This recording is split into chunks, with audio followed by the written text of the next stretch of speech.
بسم اللہ الرحمن الرحیم۔ محترم ناظرین، السلام علیکم۔ نبی کریم حضرت محمد صلی اللہ علیہ وآلہ وسلم کا یوم ولادت مختلف علماء کے مطابق 8، 9، 12 اور 17 ربیع الاول ایک عام الفیل بیان کیا جاتا ہے، لیکن زیادہ تر علماء کا اجماع 12 ربیع الاول پر ہے۔ عیسوی سال کے مطابق یہ تاریخ 20 یا 22 اپریل 571 عیسوی بنتی ہے۔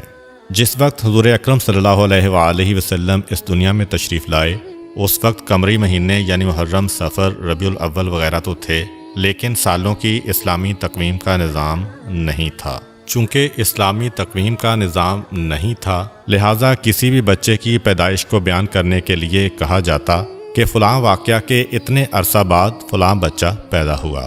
عام الفیل کا مطلب ہے ہاتھیوں والا سال۔ یہ وہ سال ہے جب یمن کے بادشاہ ابرہا نے ہاتھیوں کے لشکر کے ساتھ خانہ کعبہ پر حملہ کیا اور اللہ تعالیٰ کے بھیجے ہوئے ابابیلوں کے لشکر کے ہاتھوں ابرہا اور اس کے لشکر کی تباہی و بربادی ہوئی۔ علماء کے مطابق اس واقعہ کے 45 دن بعد حضور اکرم صلی اللہ علیہ وآلہ وسلم کی ولادت ہوئی۔ یہاں پر آپ کو یہ بات بھی بتاتا چلوں کہ ہجری سال کا آغاز کس طرح ہوا تھا۔ حضرت عمر فاروق رضی اللہ عنہ کے دور حکومت میں ان کی دعوت پر تمام صحابہ اکرام 30 جمادی الثانی 17 ہجری بروز جمعرات مسجد نبوی میں جمع ہوئے۔ آپ نے اسلامی تاریخ و سن کی اہمیت پر ایک عظیم خطبہ دیا۔ اس وقت دنیا میں 4 طرح کی تاریخیں مشہور و معروف تھیں۔ قمری تاریخ یعنی چاند کے حساب سے تاریخ دیکھنا، عیسوی تاریخ جس کو انگریزی تاریخ بھی کہا جاتا ہے، تاریخ عبرانی جو کہ یہودیوں کی تاریخ ہے، اور تاریخ جولیانی۔ حضرت عمر نے فرمایا کہ اسلامی سال چاند کے حساب سے ہونا چاہیے۔ اب یہ بتائیے کہ اسلامی تاریخ کی ابتدا کہاں سے ہونی چاہیے؟ بعض حضرات صحابہ رضی اللہ عنہم نے فرمایا حضور اکرم صلی اللہ علیہ وآلہ وسلم کی ولادت باسعادت سے شروع ہونی چاہیے۔ حضرت عمر نے فرمایا اس طریقہ میں عیسائیوں کے ساتھ مشابہت بنتی ہے، کیونکہ ان کے سال کی ابتدا حضرت عیسیٰ مسیح علیہ السلام کی پیدائش سے شروع ہوتی ہے۔ بعض صحابہ نے فرمایا کہ جب آپ صلی اللہ علیہ وآلہ وسلم کو نبوت ملی، اس دن سے تاریخ اسلام کی ابتدا ہونی چاہیے۔ آپ نے فرمایا کہ نبوت کا ابتدائی زمانہ اسلام و مسلمانوں پر ظلم و ناانصافی کا زمانہ تھا۔ بعض صحابہ نے فرمایا کہ آپ صلی اللہ علیہ وآلہ وسلم کی وفات سے ابتدا ہونی چاہیے۔ حضرت عمر نے اس رائے کو بھی رد فرما دیا اور فرمایا کہ آپ صلی اللہ علیہ وآلہ وسلم کی وفات امت مسلمہ کے لیے حادثہ کبریٰ اور نقصان عظیم تھا، اس سے تاریخ اسلامی کی ابتدا مناسب نہیں۔ پھر حضرت عمر فاروق نے خود فرمایا کہ تاریخ اسلامی کی ابتدا ہجرت سے شروع ہونی چاہیے، اس لیے کہ ہجرت ہی سے حق و باطل کے درمیان فرق و امتیاز قائم ہوا اور ہجرت ہی سے اسلام کو فتوحات ملیں۔ اب پھر سوال پیدا ہوا کہ اسلامی تاریخ کی ابتدا کس مہینے سے ہو؟ بعض نے کہا کہ رمضان سے اسلامی سال شروع ہونا چاہیے۔ حضرت عثمان غنی رضی اللہ عنہ نے فرمایا جس مہینہ میں حضور صلی اللہ علیہ وآلہ وسلم نے ہجرت فرمائی، اسی مہینہ سے اسلامی سال شروع ہونا چاہیے۔ حضور اکرم نے ربیع الاول کے مہینہ میں ہجرت فرمائی، لیکن ہجرت کا ارادہ ماہ محرم ہی میں کر چکے تھے، اس لیے اسلامی تاریخ کے سال کی ابتدا محرم الحرام سے شروع ہونی چاہیے۔ لہٰذا اسلامی سال کی ابتدا محرم الحرام سے ہونا طے پا گیا۔ چنانچہ اس طرح اسلامی سال کو ہجری سال کا نام دیا گیا، اور اس کو اردو میں ہے سے اور انگلش میں AH سے ظاہر کیا جاتا ہے۔ حضور اکرم صلی اللہ علیہ وآلہ وسلم کے والد کا نام حضرت عبداللہ اور آپ کی والدہ کا نام حضرت آمنہ بنت وہب تھا۔ حضور اکرم کی ولادت سے پہلے ہی آپ صلی اللہ علیہ وآلہ وسلم کے والد حضرت عبداللہ کا انتقال ہو گیا تھا، اور آپ ابھی 6 سال کے تھے کہ آپ کی والدہ حضرت آمنہ بھی اس دنیا سے رخصت ہو گئیں۔ اس کے بعد 8 سال کی عمر تک آپ کی پرورش آپ کے دادا حضرت عبد المطلب نے کی۔ 8 سال کی عمر میں آپ کے سر سے دادا کا سایہ بھی چھن گیا، اور پھر 8 سال کی عمر سے لے کر جوانی تک آپ اپنے چچا حضرت ابو طالب کے زیر کفالت رہے۔ جس رات آپ دنیا میں تشریف لائے تو اللہ تعالیٰ نے بہت سے معجزات دنیا کو دکھائے۔ فارس کا آتش کدہ جس میں 1000 سال سے آگ روشن تھی اور فارسی اس آگ کی پوجا کرتے تھے، وہ اچانک بجھ گئی۔ کسریٰ کا محل 2 حصوں میں تقسیم ہو گیا اور 14 کنگرے ٹوٹ کر زمین پر گر پڑے۔ دریائے ساوا جو صدیوں سے خشک پڑا تھا اس میں پانی جاری ہو گیا، اور دریائے سماوا جس میں ہمیشہ سے پانی جاری تھا ایک مرتبہ اس میں پانی خشک ہو گیا۔ جتنے بھی دنیا میں بتکدے تھے ان میں موجود بت منہ کے بل زمین پر گر گئے، اور دنیا میں جتنے بھی بادشاہوں کے تخت تھے وہ پائے ٹوٹنے کی وجہ سے زمین پر آ کر گر گئے۔ جتنے بھی ساحر، جادوگر، کاہن اور منجم تھے ان کا علم جواب دے گیا تھا۔ زبان سے غیب کی خبریں بتانے والے ایک رات کے لیے گونگے ہو گئے تھے۔ خاص طور پر وہ کاہن جن کے ہمزاد آسمانوں سے ان کے لیے خبریں لاتے تھے، ان کی اور ان کے ہمزاد کی ملاقات کا سلسلہ ختم ہو گیا تھا۔ مکے کی سرزمین سے ایک ایسا نور ظاہر ہوا جس کی روشنی اتنی دور تک تھی کہ مکے کے لوگوں نے مکے میں بیٹھ کر شام کے محلات کا اپنی آنکھوں سے جائزہ لیا، اور ساری رات ستارے اس کثرت کے ساتھ ٹوٹ کر گرے کہ لوگ پریشان ہو کر ایک دوسرے سے سوال کر رہے تھے کہ آج کی رات کیا واقعہ پیش آیا ہے۔ عمرو بن امیہ جو ایک مشہور کاہن تھا، اس سے لوگوں نے پوچھا کہ یہ ستارے مسلسل کیوں ٹوٹ رہے ہیں؟ اس نے کہا، وہ مشہور ستارے جن کی مدد سے لوگ راستہ معلوم کرتے ہیں، گرمی اور سردی کے حالات پتہ چلتے ہیں، جا کر دیکھو، اگر وہ ستارے ٹوٹے ہیں تو سمجھ لینا کہ یہ رات اس کائنات کی آخری رات ہے، کیونکہ یہ قیامت کی نشانی ہے، اور اگر وہ ستارے اپنی جگہ پر باقی ہیں اور دوسرے ستارے ٹوٹ رہے ہیں تو سمجھ لینا کہ آج دنیا میں کوئی بہت عجیب و غریب واقعہ پیش آیا ہے۔ جب لوگوں نے دیکھا کہ وہ مشہور ستارے اپنی جگہ پر قائم ہیں تو انہیں یقین ہو گیا کہ آج کی رات کوئی نہ کوئی عظیم واقعہ پیش آیا ہے۔ تاریخ یہ بھی بتاتی ہے کہ آسمان سے ملائکہ کی ٹولیاں تسبیح و تقدیس کے گیت گاتی ہوئی زمین کی جانب آ رہی تھیں۔ ان غیر معمولی واقعات کو دیکھ کر جہاں انسان حیران تھے، وہاں شیطان بھی پریشانی اور حیرت میں مبتلا تھا۔ اس نے اپنے چیلوں کو جمع کیا اور ان سے کہا کہ پتہ کرو ماجرا کیا ہے۔ شیطان کے چیلوں نے ساری دنیا گھومی اور صبح کے وقت ناکام واپس لوٹے، اور شیطان کو بتایا کہ انہیں کچھ پتہ نہیں چل سکا۔ اس کے بعد شیطان نے خود نکلنے کا فیصلہ کیا اور سوچا کہ آسمان پر جا کر دیکھتا ہوں کہ فرشتوں میں کیا بات چل رہی ہے۔ اس وقت شیطان کو چوتھے آسمان تک کی رسائی حاصل تھی، لیکن آج چوتھا آسمان تو کیا، پہلے آسمان پر ہی فرشتوں نے اسے روک لیا اور آتشی ہتھیاروں سے اسے بھگا دیا۔ اس کے بعد شیطان زمین کی سیر کے لیے نکلا اور حرم کی سرزمین میں داخل ہونے کی کوشش کی، لیکن وہاں بھی فرشتوں نے اسے روک لیا۔ اس کے بعد وہ مکے کی پچھلی جانب جبل نور پر پہنچا جہاں غار حرا ہے، اور جہاں حضور اکرم صلی اللہ علیہ وآلہ وسلم پر پہلی وحی نازل ہوئی تھی۔ وہاں اس نے اپنے آپ کو ایک چھوٹی سی چڑیا کے روپ میں تبدیل کیا اور پھر حرم میں داخل ہونے کی کوشش کی۔ اس مرتبہ حضرت جبرائیل علیہ السلام نے اسے پہچان لیا اور اسے وہاں سے بھگا دیا۔ شیطان نے حضرت جبرائیل علیہ السلام سے پوچھا، اے جبرائیل، آج کون سا ایسا واقعہ پیش آیا ہے کہ مجھے آسمانوں پر جانے سے بھی روک دیا گیا اور اب ایک چڑیا کے روپ میں بھی حرم میں داخل نہیں ہونے دیا گیا؟ حضرت جبرائیل علیہ السلام نے فرمایا کہ آج انتہائی مقدس رات ہے، آج سرکار انبیاء حضرت محمد صلی اللہ علیہ وآلہ وسلم کی ولادت کی رات ہے، ان کی ولادت ہونے والی ہے، اس لیے تجھے اس مقام پر داخلے سے روک دیا گیا ہے۔ شیطان نے حضرت جبرائیل علیہ السلام سے پوچھا کہ اے جبرائیل، یہ تو بتا دو کہ اس پیدا ہونے والے بچے پر میرا کوئی بس چلے گا کہ نہیں، میں انہیں بہکا سکوں گا کہ نہیں؟ حضرت جبرائیل علیہ السلام نے کہا کہ اس نور پر تمہارا کوئی بس نہیں چلے گا۔ پھر شیطان نے پوچھا کہ اے جبرائیل، کیا ان کا کلمہ پڑھنے والے میرے بہکاوے میں آ جائیں گے کہ نہیں؟ حضرت جبرائیل نے کہا، اے شیطان، رسول تو رسول، ان کے کلمہ پڑھنے والے پر بھی تمہارا بس نہیں چلے گا جب تک کہ اس کے دل میں اس دنیا کی محبت نہ پیدا ہو جائے۔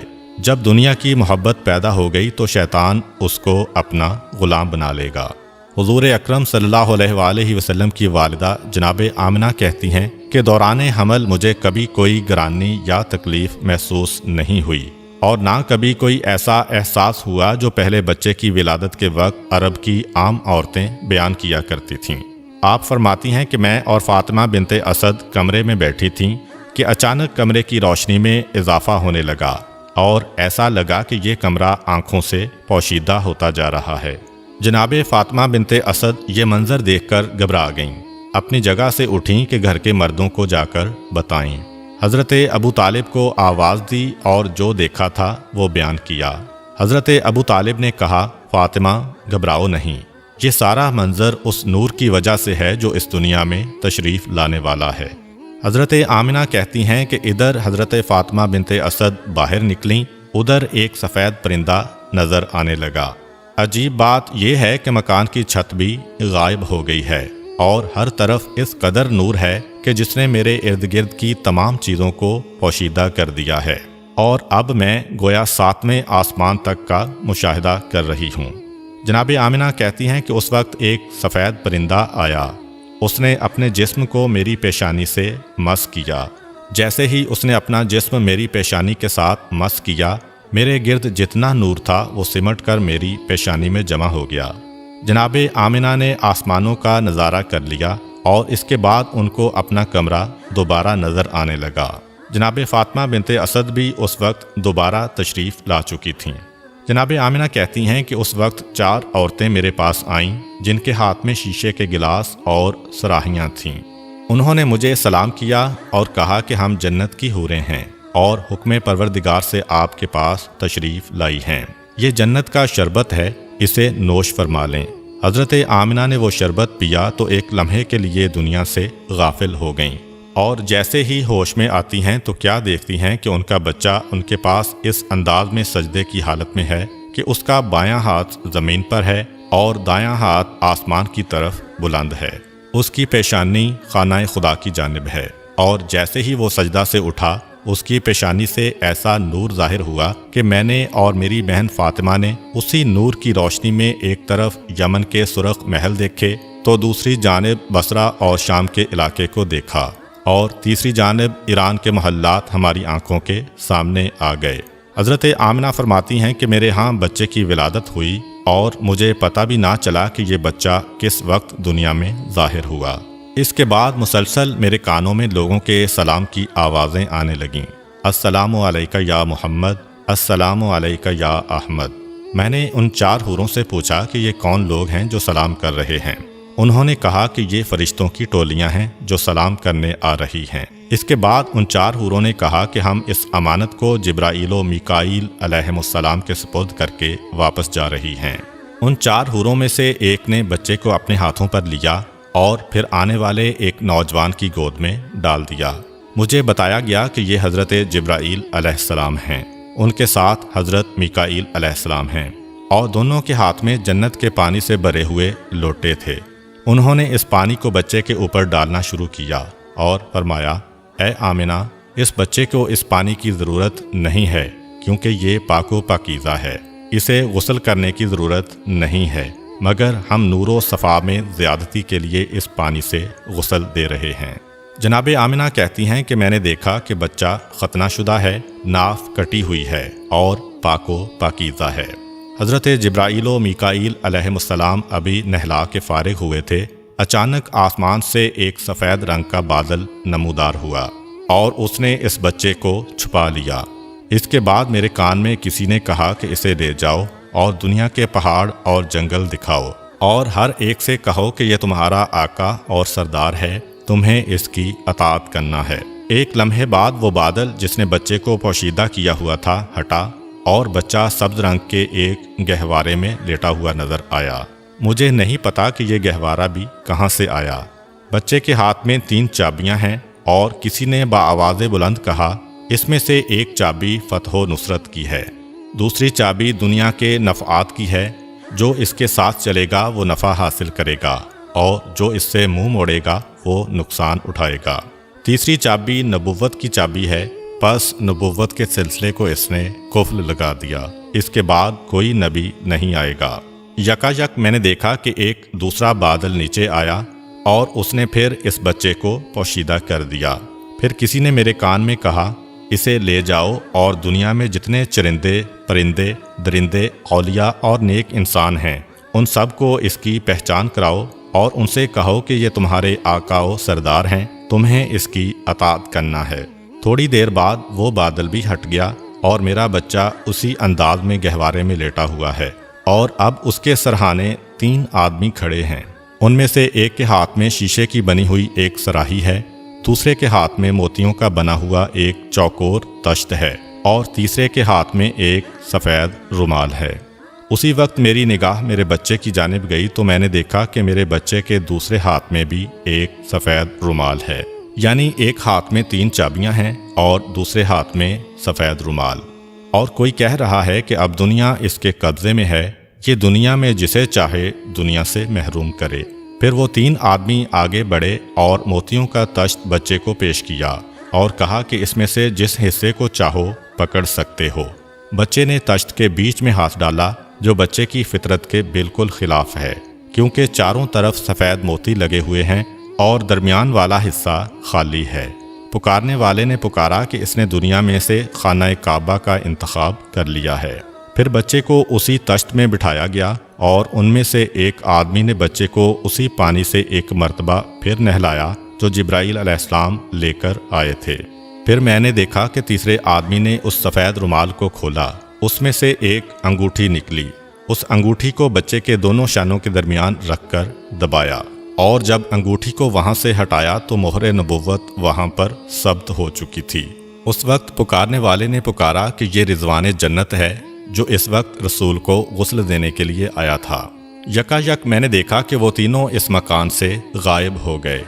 جناب آمنہ کہتی ہیں کہ اس دوران جب کہ میرے کمرے میں اس طرح کے معجزات پیش آ رہے تھے، مکے کی سرزمین پر بھی کچھ عجیب و غریب واقعات پیش آئے۔ صبح کا وقت ہے، مکے کے کافر اپنے گھروں میں آرام کر رہے ہیں اور حکم پروردگار سے جنت سے اس دنیا کے لیے 4 جھنڈے بھیجے گئے۔ پہلا جھنڈا کوہ کاف پہ لگایا گیا، دوسرا جھنڈا کوہ ابو قبیس پر لگایا گیا، تیسرا جھنڈا خانہ کعبہ کی چھت پر لگایا گیا اور چوتھا جھنڈا بیت المقدس پر لگایا گیا۔ جبرائیل علیہ السلام اس وقت جنت سے ایک قندیل، ایک شمعدان اور ایک جھالر لے کر آئے اور اسے کعبے کے دروازے پر لٹکا دیا گیا، اور پروردگار کی جانب سے جنت سے یاقوت سرخ کا بنا ہوا ایک خیمہ حضرت عبد المطلب کی خدمت میں بھجوایا گیا۔ یعنی آج کی رات مکے کی سجاوٹ ہو رہی ہے، مکے کو سجایا جا رہا ہے۔ صبح کے وقت مکے والے اٹھتے ہیں اور حیران ہو جاتے ہیں کہ رات کے وقت ہم نے آسمان پر عجیب و غریب واقعات کا مشاہدہ کیا تھا، مگر اب تو ہمارے ہی شہر میں یہ قندیل کہاں سے آئی؟ کعبے کے دروازے پر لٹکنے والا اتنا خوبصورت جالر کہاں سے آیا؟ یہ خوبصورت جھنڈے کون لگا گیا؟ اور جب حضرت عبد المطلب کے گھر کے صحن میں یاقوت سرخ کا خیمہ دیکھا تو اکثر سرداران مکہ کے دل میں حسد کی آگ بھڑک اٹھی کہ جو چیز ہے وہ عبد المطلب کو ہی مل رہی ہے، جو نعمت بھی ہے انہی کو مل رہی ہے، تو وہ دشمنی کا سلسلہ جو چاہے زمزم کھودتے وقت شروع ہوا تھا وہ مزید بڑھ گیا۔ غرض یہ کہ جب رات ختم ہوئی اور رسول خدا کی ولادت ہو چکی تھی، سارا مکہ جگمگا رہا تھا، اور حضرت عبد المطلب اپنے مکان میں یہ انتظار کر رہے ہیں کہ میری بہو آمنہ کی طرف سے مجھے کیا پیغام ملتا ہے۔ دوسری طرف سارا مکہ کعبے کے باہر جمع ہے۔ ایک یہودی عالم خانہ خدا کے باہر بے چینی اور بے قراری کے عالم میں ٹہل رہا ہے اور ایک سے سوال کر رہا ہے کہ کیا کل تمہارے ہاں تو کسی بچے کی ولادت نہیں ہوئی؟ سب لوگ اسے پاگل سمجھ رہے ہیں کہ اس سوال کا مقصد کیا ہے۔ اس نے کہا کہ میرا علم گواہی دے رہا ہے کہ کل مکہ میں کوئی بچہ پیدا ہوا ہے، تو پس بنی اسرائیل سے پیغمبری ختم ہو گئی ہے۔ یہودیوں کے لیے ہمیشہ ہمیشہ کی ذلت ان کا مقدر بن چکی ہے۔ مجھے پریشانی اسی بات کی ہے۔ وہ بے چینی سے ٹہل رہا ہے کہ میرا قبیلہ ہمیشہ ہمیشہ کے لیے ذلیل ہونے والا ہے، پیغمبری ہم میں سے ختم ہونے والی ہے۔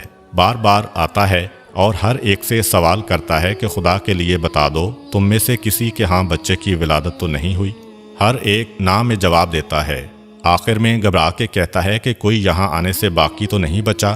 لوگوں نے کہا کہ انتظار کرو، ابھی سردار مکہ آنے والے ہیں، جب وہ آئے تو ان سے سوال کرنا، باقی سب تو یہاں پہنچ چکے ہیں۔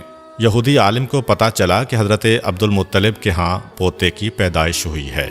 بے چین ہو کر حضرت عبد المطلب کو کہتا ہے کہ ایک مرتبہ میں اس بچے کی زیارت کرنا چاہتا ہوں، تاکہ جس مقصد کے تحت میں اپنے وطن کو چھوڑ کر اتنے مہینوں سے مکے میں مقیم ہوں وہ پورا ہو جائے اور مجھے پتہ چل جائے کہ واقعاً وہی بچہ پیدا ہوا ہے کہ نہیں۔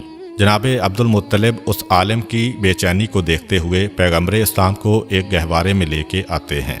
یہودی عالم کی نگاہ اس بچے پر پڑی اور بے اختیار چیخ ماری کہ یہی وہ بچہ ہے کہ جس کے بعد بنی اسرائیل کی بادشاہت ختم ہو گئی، بنی اسرائیل سے نبوت ختم ہو گئی۔ یہی وہ بچہ ہے جو ساری دنیا کا حکمران بنے گا، اور اس کی وجہ سے عرب اپنی سرزمین سے نکل کر ساری دنیا میں پھیلیں گے۔ مکے والے جو پہلے ہی حضرت عبد المطلب سے جلے بیٹھے تھے، جب انہوں نے دیکھا کہ جو کاہن آ رہا ہے انہی کے گھر میں آ رہا ہے، جو راہب آ رہا ہے انہی کو بشارت دے کے جا رہا ہے، جو جادوگر آ رہا ہے وہ انہی کی تلاش میں آ رہا ہے، اور ہر آنے والا کوئی خوشخبری دے کے جاتا ہے، کوئی پیشین گوئی کر کے جا رہا ہے، لوگوں کا جناب عبد المطلب اور اس بچے سے حسد بڑھتا جا رہا ہے کہ یہ کیسا بچہ ہے۔ مکے کی سرزمین پر سینکڑوں بچے پیدا ہوئے، مگر اس طرح تو کسی کو اعزاز نہیں ملا۔ یہ ابتدا ہی سے پیدا ہونے والا حسد آگے جا کر مذہبی مخالفت میں بدلا۔ یہودی عالم بے اختیار پکار اٹھا کہ میں نے اس بچے کو پہچان لیا ہے، میں اسی کی تلاش میں مکے آیا تھا۔ جناب عبد المطلب جو دین ابراہیمی پر ہیں اور سارے رازوں سے واقف ہیں، انہوں نے جب یہ جملہ سنا تو فوراً پیغمبر اسلام کو واپس گھر میں لے گئے اور انہیں پوشیدہ کر دیا۔ 4 دن تک پیغمبر اسلام کو پوشیدہ رکھا گیا۔ البتہ چوتھا دن جب گزرا تو عرب کا ایک انتہائی پڑھا لکھا اور مشہور شخص جس کا نام سواد ابن قارب تھا، حضرت عبد المطلب کی خدمت میں حاضر ہوتا ہے اور کہتا ہے کہ مجھے پتہ چلا ہے کہ آپ کے خاندان میں ایک بچہ پیدا ہوا ہے، میں ایک دفعہ اس کی زیارت کرنا چاہتا ہوں۔ جناب عبد المطلب دیکھ چکے تھے کہ یہودی عالم کی خواہش پوری کرنے کی وجہ سے پورا مکہ یا کم از کم خاندان بنو ہاشم کے مخالفین اس خبر کو سن کر حسد کر رہے تھے۔ یہ سواد ابن قارب تو مکے میں زیادہ احترام کا مقام رکھتے ہیں، اگر انہوں نے بچے کے بارے میں کوئی بات کر دی یا پیشین گوئی کر دی تو اہل مکہ کا حسد اور بڑھ جائے گا۔ اس لیے جناب عبد المطلب نے انکار کر دیا کہ میں اپنے پوتے کو اس وقت مجمع عام میں نہیں لا سکتا۔ سواد ابن قارب بے چین ہو گئے اور کہا کہ پھر ایسا کریں کہ مجھے اس بچے تک پہنچا دیں۔ جناب عبد المطلب نے کہا کہ ہاں، یہ بات مانی جا سکتی ہے، میرے اور اس کے علاوہ کوئی نہیں ہوگا، اس کا مقصد بھی پورا ہو جائے گا اور حسد کا مسئلہ بھی پیدا نہیں ہوگا۔ چنانچہ اسے ساتھ لے کے جناب آمنہ کے مکان میں داخل ہوئے۔ جیسے ہی گہوارے کے قریب پہنچے اور بچے پر سے کپڑے کو ہٹایا تو ایک عجیب قسم کا نور سارے کمرے میں پھیل گیا۔ سواد ابن قارب پڑھے لکھے شخص ہیں، انہیں پتہ ہے کہ آخری زمانے میں کیا ہونے والا ہے۔ بے اختیار جھکتے ہیں اور اس بچے کے قدموں کو بوسہ دیتے ہیں۔ جناب عبد المطلب کو کہتے ہیں کہ آپ گواہ رہیے گا، میں اس بچے پر ابھی سے ایمان لے آیا ہوں۔ مجھے پتا ہے کہ میں اس وقت تک زندہ نہیں رہوں گا جب یہ بچہ اعلان رسالت کرے گا، مگر آپ گواہ رہیے کہ میں ابھی اس بچے پر ایمان لا رہا ہوں، کیونکہ مجھے پتا ہے کہ یہی اللہ کا آخری رسول ہے۔ چنانچہ بنو ہاشم کے علاوہ پیغمبر اسلام کی پیدائش کے بعد سب سے پہلے ایمان لانے والی شخصیت سواد ابن قارب کی ہے۔ یہ واقعہ حضور اکرم صلی اللہ علیہ وآلہ وسلم کی ولادت کے چوتھے دن کا ہے۔ 7ویں دن حضرت عبد المطلب اپنے پوتے کا عقیقہ کرتے ہیں اور سارے مکے والوں کو دعوت عقیقہ میں بلاتے ہیں۔ اس وقت کسی نے حضرت عبد المطلب سے سوال کیا کہ بچے کا نام کیا رکھا ہے۔ حضرت عبد المطلب اور حضرت آمنہ کو پہلے ہی پیغمبر خدا کے نام کی بشارت ہو چکی تھی، چنانچہ انہوں نے فرمایا کہ میں نے اس کا نام محمد رکھا ہے۔ عرب کی سرزمین پر یہ نام نیا تھا، آج تک کسی نے یہ نام نہیں رکھا تھا۔ اس کے لفظی معنی ہے وہ شخص جس کی تعریف کی جائے۔ مکہ والے حضرت عبد المطلب سے کہتے ہیں کہ یہ آپ نے کیسا نام رکھا ہے جو تاریخ میں پہلے کسی نے نہیں رکھا۔ حضرت عبد المطلب کہتے ہیں کہ میری تمنا یہی ہے کہ ساری دنیا اس بچے کی تعریف کرے، اس لیے میں نے اس کا یہ نام رکھا ہے۔ یہودی، کاہن، جادوگر اور شیطانی نمائندے حضور اکرم کی پیدائش کی رات پیش آنے والے واقعات دیکھ چکے تھے، اس لیے وہ اس پیدا ہونے والے بچے کے دشمن ہو گئے تھے اور سوچ رہے تھے کہ اگر یہ بچہ بڑا ہو گیا اور اس نے اعلان نبوت کر دیا تو ہمارے لیے تباہی ہی تباہی ہے۔ ان حالات کے پیش نظر رب کریم کی مصلحت یہ تھی کہ پیغمبر اسلام کچھ عرصہ کے لیے مکہ کی سرزمین سے غیبت میں چلے جائیں، تاکہ ان کے دشمن ان کی تلاش میں یہاں تک آئیں تو یہاں سے ناکام ہو کر واپس چلے جائیں۔ پیغمبر اسلام بڑی تیزی سے نشو و نما پا رہے ہیں۔ روایت یہ ہے کہ پیغمبر اسلام 2 مہینے میں بیٹھنے لگے تھے۔ 9 مہینے میں آپ دوڑنے لگے تھے، 15 ماہ کی عمر میں آپ تیر اندازی کرنے لگے تھے، اور 30 ماہ یعنی 2.5 سال کی عمر میں پیغمبر اسلام نوجوانوں سے کشتی لڑتے تھے اور انہیں شکست دیا کرتے تھے۔ اتنی تیزی سے ہونے والی نشو و نما ایک طرف تو اعجاز نبوت تھی، اور دوسری طرف یہ مصلحت بھی پوشیدہ تھی کہ آنے والا تو تلاش کرے گا کہ پچھلے سال 12 ربیع الاول کو پیدا ہونے والا بچہ کہاں ہے۔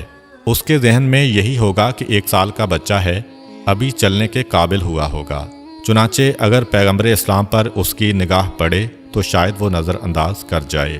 اس کے ساتھ ساتھ ایسے واقعات بھی پیش آ رہے ہیں کہ نہ جناب آمنہ کو کوئی کام کرنا پڑتا ہے، نہ جناب حلیمہ کو کوئی کام کرنا پڑتا ہے، اور نہ دادا حضرت عبد المطلب کو کوئی کام کرنا پڑ رہا ہے۔ جب جناب آمنہ کی نگرانی میں رسول رہے تو وہ حیران ہیں، اور جب بی بی حلیمہ کی نگرانی میں رہے تو وہ حیران ہیں کہ جب کبھی ہمارا دل چاہتا کہ ہم ان کو نہلائیں اور ان کے سر میں تیل ڈالیں تو ہم دیکھتے کہ کوئی ہم سے پہلے نہلا کر اور کنگھی کر کے گیا ہے۔ عام بچے سو کے اٹھتے ہیں تو ان کی آنکھوں میں میل وغیرہ ہوتا ہے، اور جب یہ سو کر اٹھتے ہیں تو چہرہ بالکل تر و تازہ اور حشاش بشاش ہوتا ہے۔ جب کبھی ہم نے چاہا کہ ان کا لباس بدلیں، پتہ چلا کہ پہلے ہی ان کو کوئی نیا لباس پہنا کے چلا گیا ہے۔ حتیٰ کہ کھانے وغیرہ کے سلسلے میں بھی جس گھر میں گئے وہاں پر پیغمبر اسلام کی وجہ سے رزق پہنچا۔ گھر والوں کے کھانے سے پیغمبر اسلام نے کبھی حصہ نہیں لیا۔ تو اب جو بھی پرورش کرنے والے ہیں وہ حیران ہیں کہ ہمیں کوئی کام کرنا ہی نہیں پڑ رہا ہے۔ حتیٰ کہ جب بچپنے کی وہ عمر تھی کہ جب عام طور پر قدرتی ضروریات کی وجہ سے بچے کا لباس خراب ہو جاتا ہے، جناب آمنہ اور جناب حلیمہ کہتی ہیں وہ جو ضروری حاجتیں ہیں ان کے نشان بھی ہم نے کبھی رسول اسلام کے لباس پر نہیں دیکھے۔ غرض یہ کہ سارے کام پروردگار عالم کی مصلحت سے طے پا رہے ہیں، مگر دشمنوں کا گروہ مسلسل حضور اکرم کی تلاش میں ہے۔ حضرت عبد المطلب جو دین ابراہیمی پر ہیں اور اپنے والد جناب ہاشم سے ان کو کچھ راز نبوت بھی ملے ہیں، ان میں یہ بھی تھا کہ اس بچے کے دشمن بہت زیادہ ہوں گے، تمہیں پوری کوشش کرنا ہے اس بچے کو بچانے کے سلسلے میں۔ اس مسئلے کی وجہ سے حضرت عبد المطلب پیغمبر اسلام کو مکے سے کسی اور جگہ منتقل کرنا چاہتے ہیں، خاص طور پر جب ان کو پتہ چلا کہ اکثر یہودیوں کے گروہ آتے ہیں اور مکے کے حالات کا جائزہ لے کر چلے جاتے ہیں۔ یہودی بار بار کیوں آ رہے تھے اس کے بارے میں آپ کو بتاتا چلوں۔ دراصل یہودی بہت عرصہ پہلے سے ہی پیغمبر اسلام کی ولادت کو روکنے کی فکر میں تھے۔ عبد مناف پہ حملہ ہوا، جناب ہاشم پہ حملہ ہوا، جناب عبد المطلب پہ حملہ ہوا، جناب عبداللہ پہ حملہ ہوا، مسلسل یہ حملے ہوئے۔ روایت میں ہے کہ جب جناب عبداللہ کی جوانی کا زمانہ آیا تھا تو یہودیوں کی ساری سازشوں کا مرکز یہ تھا کہ کسی طرح انہیں ختم کر دو تو ولادت رسول رک جائے گی۔ یہودی یہ پہچان گئے تھے کہ جناب عبداللہ پیغمبر اسلام کے والد ہیں، اور یہ پہچان حضرت یحییٰ علیہ السلام کے اس کرتے کی وجہ سے ہوئی تھی جو یہودیوں کے پاس تھا، اور جناب عبداللہ کی ولادت کے وقت اس میں سے خون نکلنا شروع ہو گیا تھا۔ انہوں نے سوچا کہ اگر جناب عبداللہ کو شادی سے پہلے قتل کر دیا جائے تو رسول اللہ کی ولادت نہیں ہو سکے گی۔ چنانچہ انہوں نے حملہ کر دیا، مگر وہ حملہ بھی ناکام ہوا، اور اسی کے نتیجے میں جناب عبداللہ کی شادی جناب آمنہ سے ہوئی۔ اب جناب آمنہ سے شادی کے بعد یہودی اور پریشان ہو گئے کہ اب کیا کیا جائے، کسی نہ کسی طریقے سے ولادت کے سلسلے کو روکنا ہے، اور اتفاق سے انہیں ایک موقع مل گیا۔ جناب عبداللہ کسی کام کے سلسلے میں مدینے جاتے ہیں، اور مدینہ یہودیوں کا گڑھ ہے۔ چنانچہ روایات سے پتہ چلتا ہے کہ مدینہ میں جناب عبداللہ پہ حملہ ہوا اور زہر کے ذریعے جناب عبداللہ کو شہید کیا گیا۔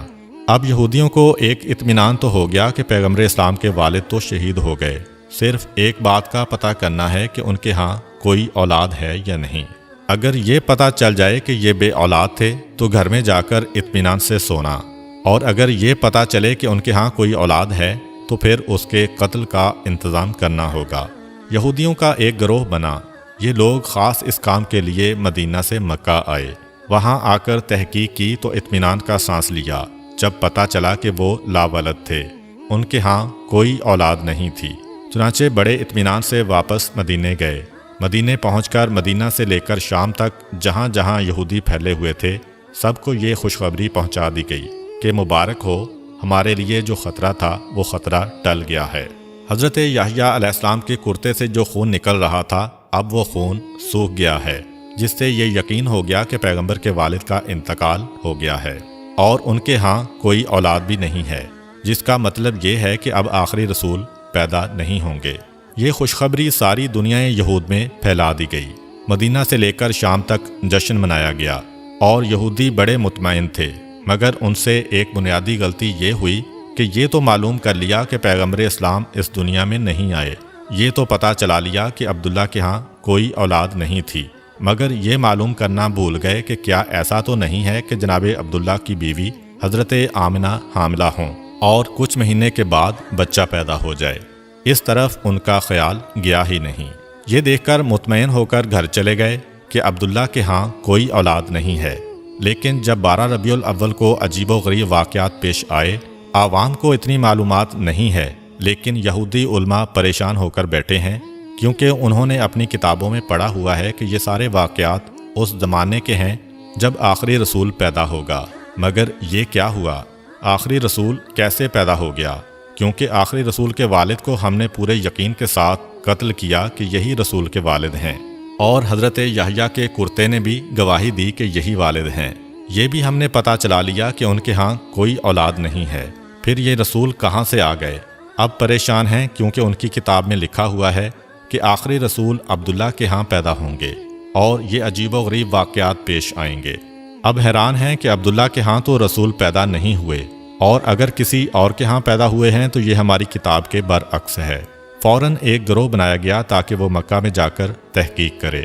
جب یہ لوگ مکہ پہنچے تو اس وقت پیغمبر اسلام کو مکے سے حضرت حلیمہ سعدیہ کے مکان میں منتقل کیا جا چکا تھا، اور پیغمبر اسلام کی پیدائش کو 2 ماہ گزر چکے تھے۔ اب یہ یہودی پریشان ہو کر ڈھونڈ رہے ہیں کہ کون سا بچہ ایسا ہے جو 2 ماہ پہلے پیدا ہوا ہوگا، مگر کوئی ایسا بچہ نظر نہیں آ رہا۔ کسی سے پوچھ نہیں سکتے، کیونکہ مکے میں 2 مرتبہ یہودی سازش کر کے گئے ہیں۔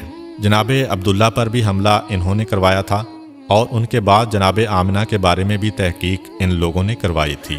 چنانچہ اب مکہ والے ہوشیار ہو گئے ہیں، خاص طور پر خاندان بنو ہاشم والے ان لوگوں پر نظر رکھے ہوئے ہیں۔ یہودیوں کا کوئی گروہ کسی سے سوال نہیں کر سکتا، اب پوچھ کسی سے نہیں سکتے، ایک ایک گھر پر تاک لگائے بیٹھے ہیں، خانہ کعبہ میں دیکھتے ہیں، باپ کی گودوں میں دیکھتے ہیں، مگر کوئی 2 مہینے کا بچہ نظر نہیں آ رہا۔ ناکام واپس لوٹ گئے، اب آ رہے ہیں، جا رہے ہیں، اور مسلسل تحقیقات کر رہے ہیں، مگر ان کی تحقیقات ناکام ہو رہی ہیں، کیونکہ پیغمبر اسلام تو اس وقت مکے سے باہر ہیں۔ البتہ جب پیغمبر اسلام کی عمر 7 سال کی ہو گئی اور پیغمبر مکے مستقل طور پر آ گئے تو اس زمانے میں بھی یہودیوں کا ایک گروہ مکے آیا ہوا تھا۔ اس کی نگاہ اس نوجوان پر پڑی تو یہ دیکھ کر چونک اٹھے کہ یہ نوجوان جو اپنے دادا اور چچا کے ساتھ چل رہا ہے، اس کے چلنے کا طریقہ، اس کی بات کا طریقہ بالکل وہی ہے جو ہماری کتابوں کے مطابق آخری رسول کا طریقہ ہے۔ اس کے سر پر بادل سایہ بھی کر رہا ہے۔ یہ جس درخت کے قریب سے گزرتا ہے، درخت کی شاخ ایک مرتبہ جھک جاتی ہے۔ یہ جس پتھر کے قریب جاتا ہے، پتھر کلام کرنے لگتا ہے۔ یہ جس طرف جائے، راستے میں کوئی رکاوٹ ہو تو رکاوٹ خود بخود ہٹنے لگتی ہے۔ یہ سب نشانیاں تو آخری رسول کی نشانیاں ہیں، لیکن اگر یہ آخری رسول ہے تو یہ تو 25 سال کا نوجوان نظر آ رہا ہے، جبکہ ہمارے علم اور ہماری کتابوں کے مطابق اس کو 7 سال کا نوجوان ہونا چاہیے۔ یہودیوں کے اس گروہ نے اپنے علماء سے مشورہ کیا۔ انہوں نے کہا کہ خوب اچھی طرح دیکھ لو، یہی اگر آخری رسول ہے تو اسے قتل کر دو۔ یہودیوں کو یہ تو پتہ چل گیا کہ یہ بچہ عبد المطلب کے گھر میں پیدا ہوا، عبداللہ کا بیٹا ہے، لیکن ابھی دل میں ایک کھٹک ہے کہ جس طرح ہم پہلے غلطی کر گئے تھے اور اس بچے کے والد کو قتل کرنے اور اس کے ہاں اولاد کے نہ ہونے کا پتہ کر کے مطمئن ہو گئے تھے اور جشن منا لیا تھا، لیکن بعد میں پتہ چلا کہ ہم دھوکہ کھا گئے ہیں۔ ابھی بھی ایسا نہ ہو کہ ہم اس نوجوان کو قتل کر کے چلے جائیں اور ہم مطمئن ہو جائیں اور 20 سال بعد پتہ چلے کہ رسول تو ابھی زندہ ہے۔ اس لیے یہودی اس دفعہ 100% یقین کرنا چاہتے تھے کہ یہی نوجوان اللہ کا سچا پیغمبر ہے۔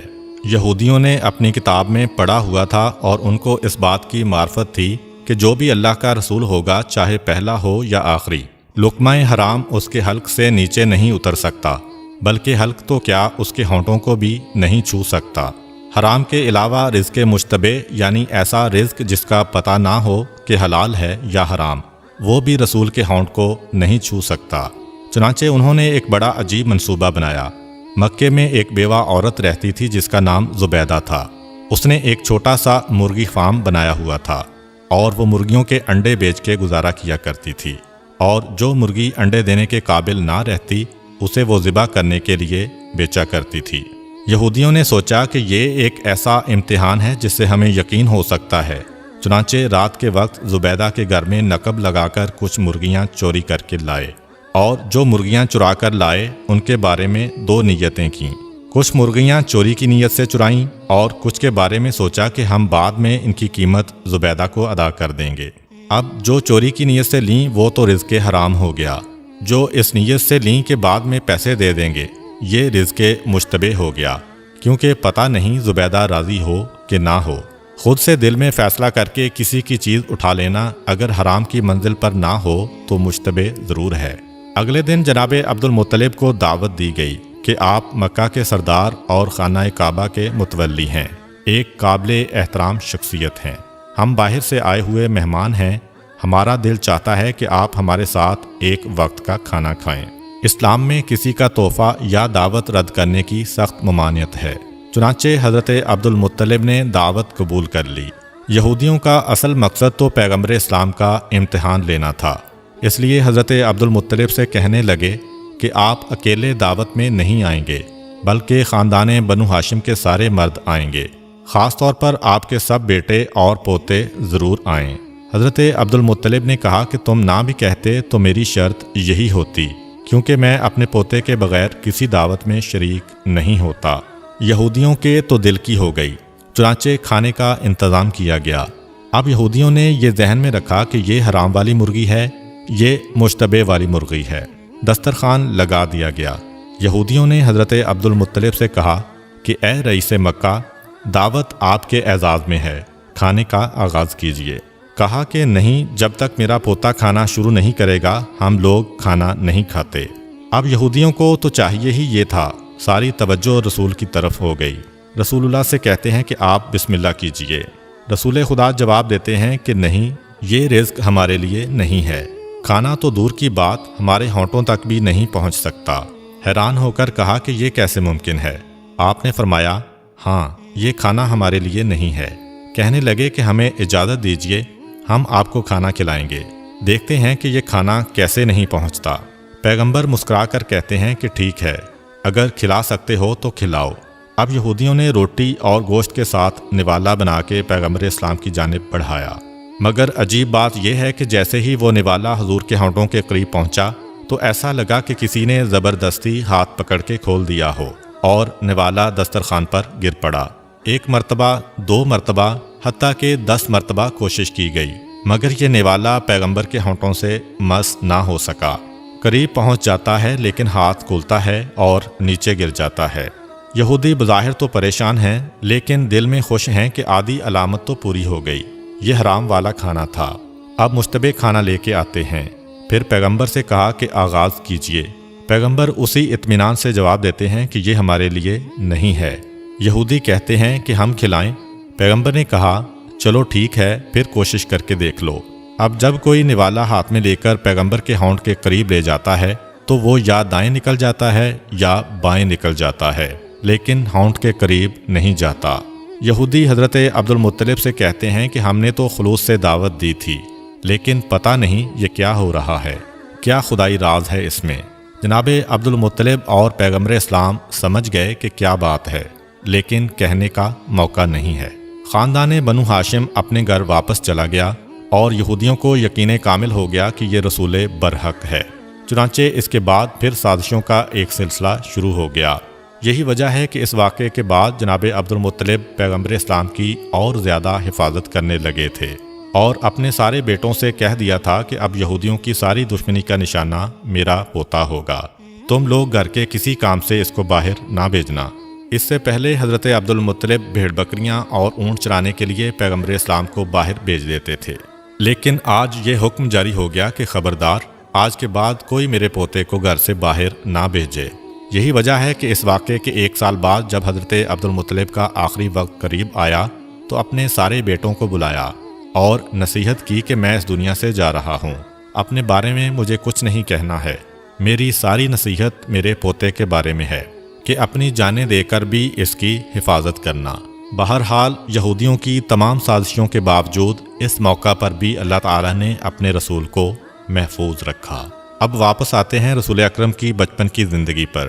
مورخین اسلام میں اس مسئلے میں اختلاف ہے کہ پیغمبر اسلام کی ولادت کے بعد ابتدائی دنوں میں پیغمبر اسلام کو دودھ کس نے پلایا۔ ایک روایت یہ ہے کہ ولادت کے فوراً بعد پہلے 8 دن تک صوبیہ نے پیغمبر اسلام کو دودھ پلایا۔ یہ صوبیہ پیغمبر اسلام کے ایک چچا ابو لہب کی کنیز تھی۔ روایت میں ہے کہ ابو لہب نے فقط اس خوشی میں کہ اس کنیز نے اس کے بھتیجے کو دودھ پلایا تھا آزاد کر دیا تھا۔ جس وقت پیغمبر اسلام کی ولادت ہوئی اس وقت ابو لہب آپ کی مخالفت میں نہیں تھا، کیونکہ اس وقت اس کی شادی نہیں ہوئی تھی۔ بعد میں پیغمبر اسلام کی مخالفت کرنے کا ایک سبب اس کی بیوی بھی تھی۔ خاندان بنو امیہ میں شادی کے بعد ابو لہب اپنے خاندان کو چھوڑ کر اپنے سسرال کے ساتھ مل گیا تھا۔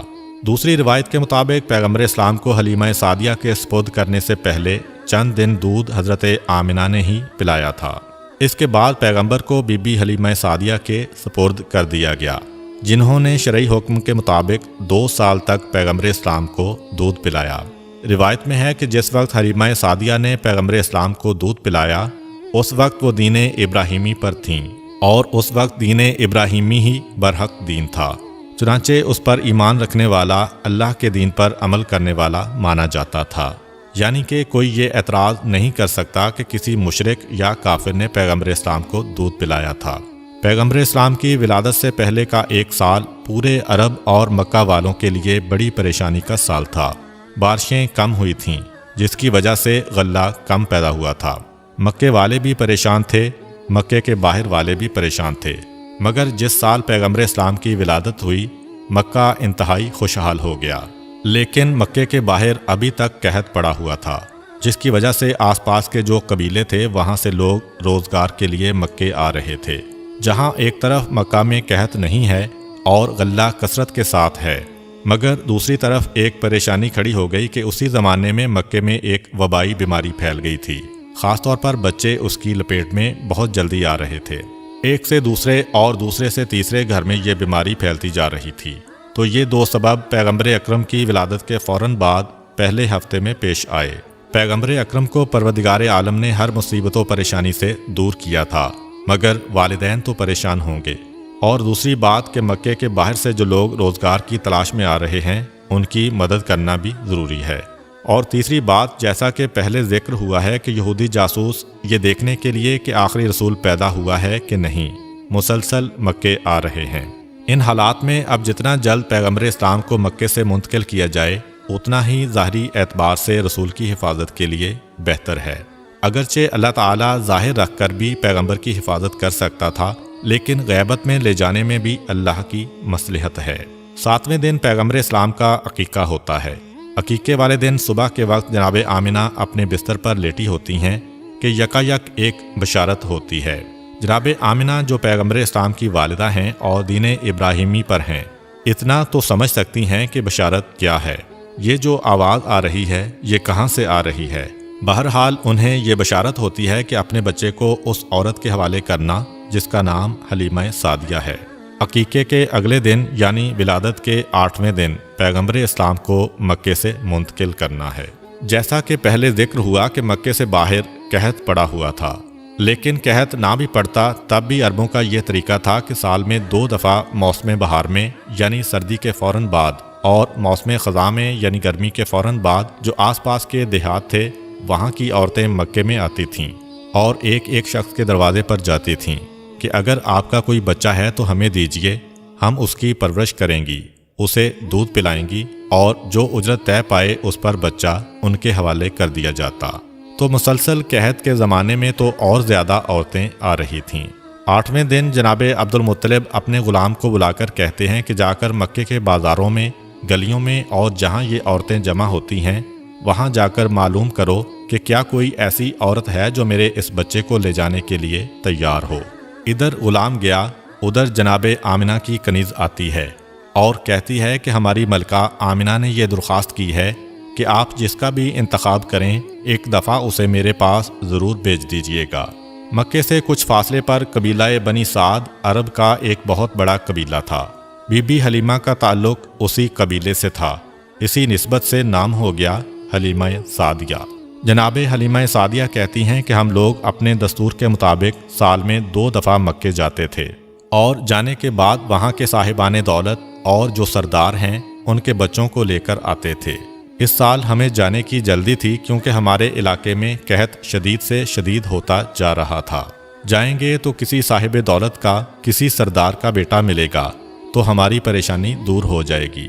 چنانچہ ہمارا قافلہ نکلا، سارا قبیلہ ایک ساتھ چل رہا ہے، پورے قبیلے کا ایک ہی پیشہ ہے، مرد اور عورتیں سب ساتھ جا رہے ہیں۔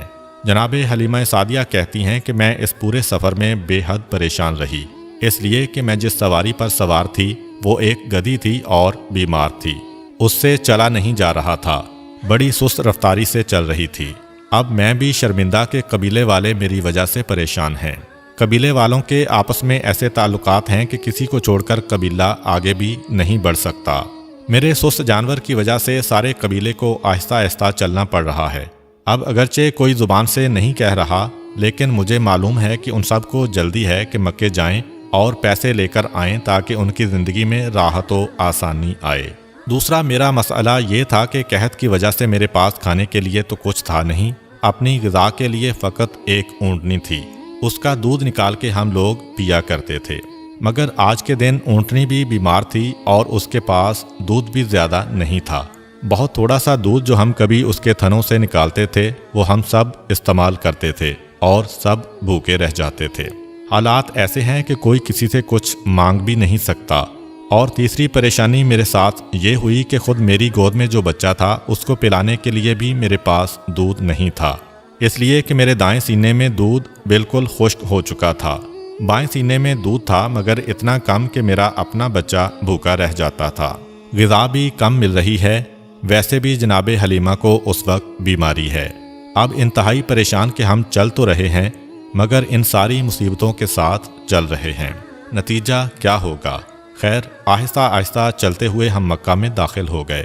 مکے میں داخل ہونے کے بعد مجھے تو اپنی سواری کے جانور اور اپنی اونٹنی کی بھی فکر ہے، اور مجھے خود اپنی بھی فکر ہے کہ اگر میں نے کسی بچے کو گود لے بھی لیا تو لازمی طور پر دینے والا پہلی تحقیق یہی کرے گا کہ اس کے بچے کو پیٹ بھر کر غذا ملے گی یا نہیں۔ اور میری حالت ایسی ہے کہ میں اپنی اولاد کو بھی دودھ نہیں پلا پا رہی ہوں۔ میں انتہائی پریشان تھی، جس کی وجہ سے میں دوسری عورتوں کے ساتھ نہ جا سکی۔ پورا قبیلہ مکے میں ہے اور مجھے اطلاع ملی کہ مکے کے اندر جتنے بھی مالدار آدمی ہیں، جتنے بھی صاحب حیثیت آدمی ہیں، ان سب کے بچے تو دوسری عورتوں نے لے لیے اور مجھے کہیں سے کوئی بچہ نہ مل سکا۔ اب میں انتہائی پریشان کہ کیا کروں۔ یکا یک میرے کان میں کچھ غلاموں کی آواز آئی جو یہ کہتے ہوئے مکے کی گلیوں اور بازاروں میں جا رہے تھے کہ اگر کوئی عورت باقی بچی ہو تو وہ حضرت عبد المطلب کے پاس آئے اور ان کے یتیم پوتے کو اپنی نگرانی میں لے لے۔ جناب حلیمہ سعدیہ کہتی ہیں کہ عبد المطلب کا نام بڑا نام ہے، مکے کے سردار ہیں، سارا عرب ان کو جانتا ہے۔ حیران ہیں کہ پھر ایسی کیا وجہ ہے کہ اس بچے کو کوئی گود میں لینے والا نہیں ہے اور غلاموں کو آواز لگانا پڑ رہی ہے، پھر بھی کوئی تیار نہیں ہو رہا۔ اپنی ساتھیوں سے پوچھا کہ تم عرب کے سارے مالدار گھرانوں کے بچوں کو لے کر آئی ہو، لیکن سب سے اہم گھرانے کو چھوڑ دیا۔ تو انہوں نے جواب دیا کہ بے شک اعلان عبد المطلب کی جانب سے ہو رہا ہے، مگر جس کے لیے اعلان ہو رہا ہے اس کا باپ نہیں ہے، یہ یتیم ہے، اور جب باپ نہیں تو ہمیں یہ توقع نہیں کہ اس بچے کی پرورش سے ہمیں کوئی نفع پہنچے گا، اس لیے کہ جو حق باپ ادا کرتا ہے دادا وہ حق ادا نہیں کر سکتا۔ اس لیے ہم ڈرتے ہیں کہ عبد المطلب کا نام سن کر ہم اس بچے کو لے تو جائیں گے مگر باپ نہ ہونے کی وجہ سے ہمیں پورے پیسے نہیں ملیں گے۔ جناب حلیمہ سعدیہ کہتی ہیں کہ یہ بات میری سمجھ میں بھی آ گئی، اس لیے اعلان سننے کے باوجود میں وہاں پر نہیں گئی۔ میں نے کوشش کی کہ اگر ہو سکے تو کسی اور گھرانے سے کوئی بچہ مل جائے، لیکن پتہ چلا کہ مجھ سے دیر ہو گئی، اور جتنے بھی مالدار گھروں کے بچے ہیں نہ صرف یہ کہ وہ جا چکے ہیں کسی غریب گھر کا بچہ بھی اب نہیں مل رہا ہے۔ چنانچہ میں پریشان ہو کر حضرت عبدالمطلب کے پاس پہنچی کہ چلو اگر اپنی خواہش کے مطابق نہ ملے تو خالی ہاتھ جانے سے تو بہتر ہے کہ جیسا بچہ ملے تو اسی کو لے جاؤ۔ میں حضرت عبدالمطلب کے پاس پہنچی اور سلام کیا۔ سلام کا جواب دیتے ہیں اور پوچھتے ہیں کہ تم کیوں آئی ہو؟ میں نے وجہ بتائی۔ کہا کہ یہ بتاؤ کہ تمہارا نام کیا ہے؟ میں نے بتایا کہ میرا نام حلیمہ سعدیہ ہے۔ نام سن کر حضرت عبدالمطلب مسکرائے اور کہا کہ نام تو بہت اچھا ہے، نام میں حلم بھی ہے اور سعادت بھی ہے۔ یہ دو ایسی خوبیاں ہیں کہ یہ کسی کو بھی مل جائیں وہ دنیا میں بھی کامیاب ہو جاتا ہے اور آخرت میں بھی کامیاب ہو جاتا ہے۔ کیا میرے پوتے کو اپنے ساتھ لے جاؤ گی؟ حلیمہ سعدیہ کہتی ہیں کہ میں آئی اسی لیے ہوں۔ کہا کہ نہیں، تمہیں پہلے بہو کے پاس جانا ہوگا، آمنہ سے ملاقات کرو، اگر وہ بھی راضی ہو جائیں تو پھر یہ معاملہ طے پاتا ہے۔ اب کنیز کے ساتھ حلیمہ سعدیہ جناب آمنہ کے پاس تشریف لے جاتی ہیں۔ ان کے کمرے میں جاتے ہی حیران ہو گئیں۔ جس وقت کمرے میں داخل ہوئیں دوپہر کا وقت ہے اور عرب کا سورج جہاں پہ بادل نام کو نہیں ہوتا ہے ہر وقت روشنی ہی روشنی، لیکن کمرے میں داخل ہوئیں تو دیکھا کہ سورج کی روشنی سے ہٹ کے کسی روشنی سے کمرہ منور ہو رہا ہے۔ حیران ہو کر سوال کیا کہ آپ اپنے کمرے میں دن کے وقت بھی چراغ روشن کر کے رکھتی ہیں؟ جناب آمنہ مسکرا کر کہتی ہیں کہ نہیں، یہ چراغ کی روشنی نہیں ہے، یہ میرے بیٹے کے چہرے کی روشنی ہے۔ یہ جس وقت سے اس کمرے میں آیا ہے ہر وقت یہ کمرہ روشن رہتا ہے۔ جناب حلیمہ سعدیہ کہتی ہیں کہ آئی تو تھی بڑے بجھے دل کے ساتھ، کوئی نہیں مل رہا اس لیے لینے آئیں، مگر یہ جملہ سنا تو آگے بڑھ کر بچے پہ نگاہ پڑی تو خود بخود ایک محبت دل میں پیدا ہوئی۔ جناب آمنہ نے ان سے ان کا نام پوچھا تو انہوں نے بتایا کہ حلیمہ سعدیہ۔ جناب آمنہ نے کہا کہ بے شک مجھے اسی کی تلاش تھی، اب یہ بچہ تمہارے سپرد ہے، اس کی حفاظت کرنا۔ جناب حلیمہ سعدیہ پیغمبر اسلام کو گود میں لے کر باہر آئیں، پھر ان کے دادا حضرت عبدالمطلب کے پاس گئیں۔ پیغمبر اسلام کے دادا نے کہا، اے حلیمہ، اسے لے کے تو جا رہی ہو مگر ایک چیز ہم تمہیں بتا دیں کہ اس بچے کے دشمن بہت زیادہ ہیں۔ اگر تم اس بچے کے ساتھ کسی عجیب و غریب واقعے کو دیکھو، کوئی نئی چیز تمہیں نظر آئے تو حیرت زدہ نہ ہونا اور کسی کو بتانا نہیں کہ تم نے کیا دیکھا ہے، ورنہ دشمن مسلسل پیچھے لگیں گے۔ ابھی یہاں سے تو حفاظت سے پیغمبر چلے جائیں گے، مگر تمہارے قبیلے میں جانے کے بعد اگر یہ خبریں پھیلنے لگیں کہ اس بچے کی کیا برکتیں ہیں تو یہود کے کان کھڑے ہو جائیں گے۔ خاص وعدہ لیا، بلکہ کہا کہ اگر تم چاہو میں اپنے محلے میں خفیہ مکان تمہیں دے دوں۔ حلیمہ سعدیہ کہتی ہیں کہ نہیں، اپنے خاندان اور اپنے قبیلے کو چھوڑتے ہوئے مجھے اچھا نہیں لگے گا۔ خیر بات طے پا گئی اور جناب حلیمہ سعدیہ پیغمبر اسلام کو ساتھ لے کر چلیں اور اپنے قبیلے کے پاس پہنچیں۔ قافلہ فقط ان کا انتظار کر رہا ہے اور باقی ساری عورتوں کا معاملہ طے پا چکا ہے، ہر ایک کو پہلے ہی بچے مل چکے تھے۔ چنانچہ جیسے ہی یہ پہنچیں قافلہ کھڑا ہوا اور حرکت کرنے لگا، مگر اب جو قافلہ حرکت کر رہا ہے تو سب حیران تھے۔ آتے وقت حلیمہ سعدیہ کو دیکھ کر سب پریشان تھے، جاتے وقت حلیمہ کو دیکھ کر سب حیران ہیں کہ ان کی سواری وہ گدھی جو بیماری کے عالم میں تھی اور چلا نہیں جا رہا تھا، اب واپسی پہ اتنی تیز رفتاری سے چل رہی ہے کہ تیز ترین گھوڑا بھی اس رفتار سے نہیں چلتا۔ حلیمہ سعدیہ کے لیے اپنے جانور کو روکنا ایک مسئلہ ہو رہا ہے، کہاں وہ منزل کے چلانا مسئلہ ہو رہا تھا، 2 قدم چل کے جانور رک جاتا تھا، اور کہاں یہ منزل کے روکنا مشکل ہو رہا ہے۔ حلیمہ سعدیہ یہ دیکھ کر حیران و پریشان کہ یہ تھوڑی سی دیر میں کیا معجزہ پیش آ گیا، اور پھر جب دوپہر کے وقت کھانے کا وقت آیا تو یہ دیکھ کر حیران ہو گئیں کہ میری اونٹنی جس کے تھنوں میں اتنا دودھ نہیں آتا تھا کہ ایک آدمی پیٹ بھر کے اسے پی سکے، اس وقت اتنا دودھ ہے کہ سارے قبیلے میں پیش کیا جا رہا ہے اور ختم نہیں ہو رہا ہے۔ یہ کیا عجیب و غریب واقعات پیش آ رہے ہیں۔ مگر جناب عبدالمطلب کی نصیحت اب سمجھ میں آنے لگی کہ خبردار کوئی بھی عجیب و غریب واقعہ پیش آئے تو کسی کو بتانا نہیں کہ تم نے کیا دیکھا، بچے کے دشمن زیادہ ہیں۔ جناب حلیمہ چل رہی ہیں مگر ابھی تک فیصلہ نہیں کر پا رہی ہیں کہ ان واقعات کا مطلب کیا ہے۔ پھر قافلہ تھوڑی دور گیا تھا کہ حلیمہ سعدیہ کو پروردگار کی جانب سے بتایا گیا کہ کیا واقعہ پیش آ رہا ہے۔ حلیمہ سعدیہ اتنی بھی حیران نہ ہو کہ گھبرا کر اس بچے کو ہاتھ سے چھوڑ دے۔ جناب حلیمہ قافلے سے تھوڑا آگے ہیں، قریب سے ہرنوں کا ایک غول دوڑتا ہوا نکلا اور ان کو دیکھ کے رک گیا۔ یہ بات ہرن کی فطرت کے بالکل خلاف ہے، کیونکہ ہرن انسانوں کو دیکھ کر بھاگتا ہے۔ ان میں سے ایک ہرن نے انسانی آواز میں کہا، اے حلیمہ سعدیہ، جس بچے کو لے جا رہی ہو انتہائی بابرکت و خوش قسمت بچہ ہے، کائنات کا سردار بننے والا ہے، حفاظت کے ساتھ لے جانا، عزت و احترام کے ساتھ اس کی پرورش کرنا۔ یہ کہہ کر ہرن غائب ہو گئے۔ حلیمہ سعدیہ ہرن کی زبان سے انسانی آواز میں اس بچے کے بارے میں گفتگو سن کے چونکیں، اور وہی جواب ہرن نے دیا جو سوال بہت دیر سے میرے ذہن میں تھا کہ یہ کیا عجیب و غریب واقعات پیش آ رہے ہیں۔ تھوڑی دور قافلہ اور گیا، جناب حلیمہ کا جانور پھر آگے بڑھ گیا کہ اب قریب ہی ایک پہاڑ کی غار سے ایک انتہائی مقدس اور نورانی شکل و صورت کا شخص نکل کے آیا۔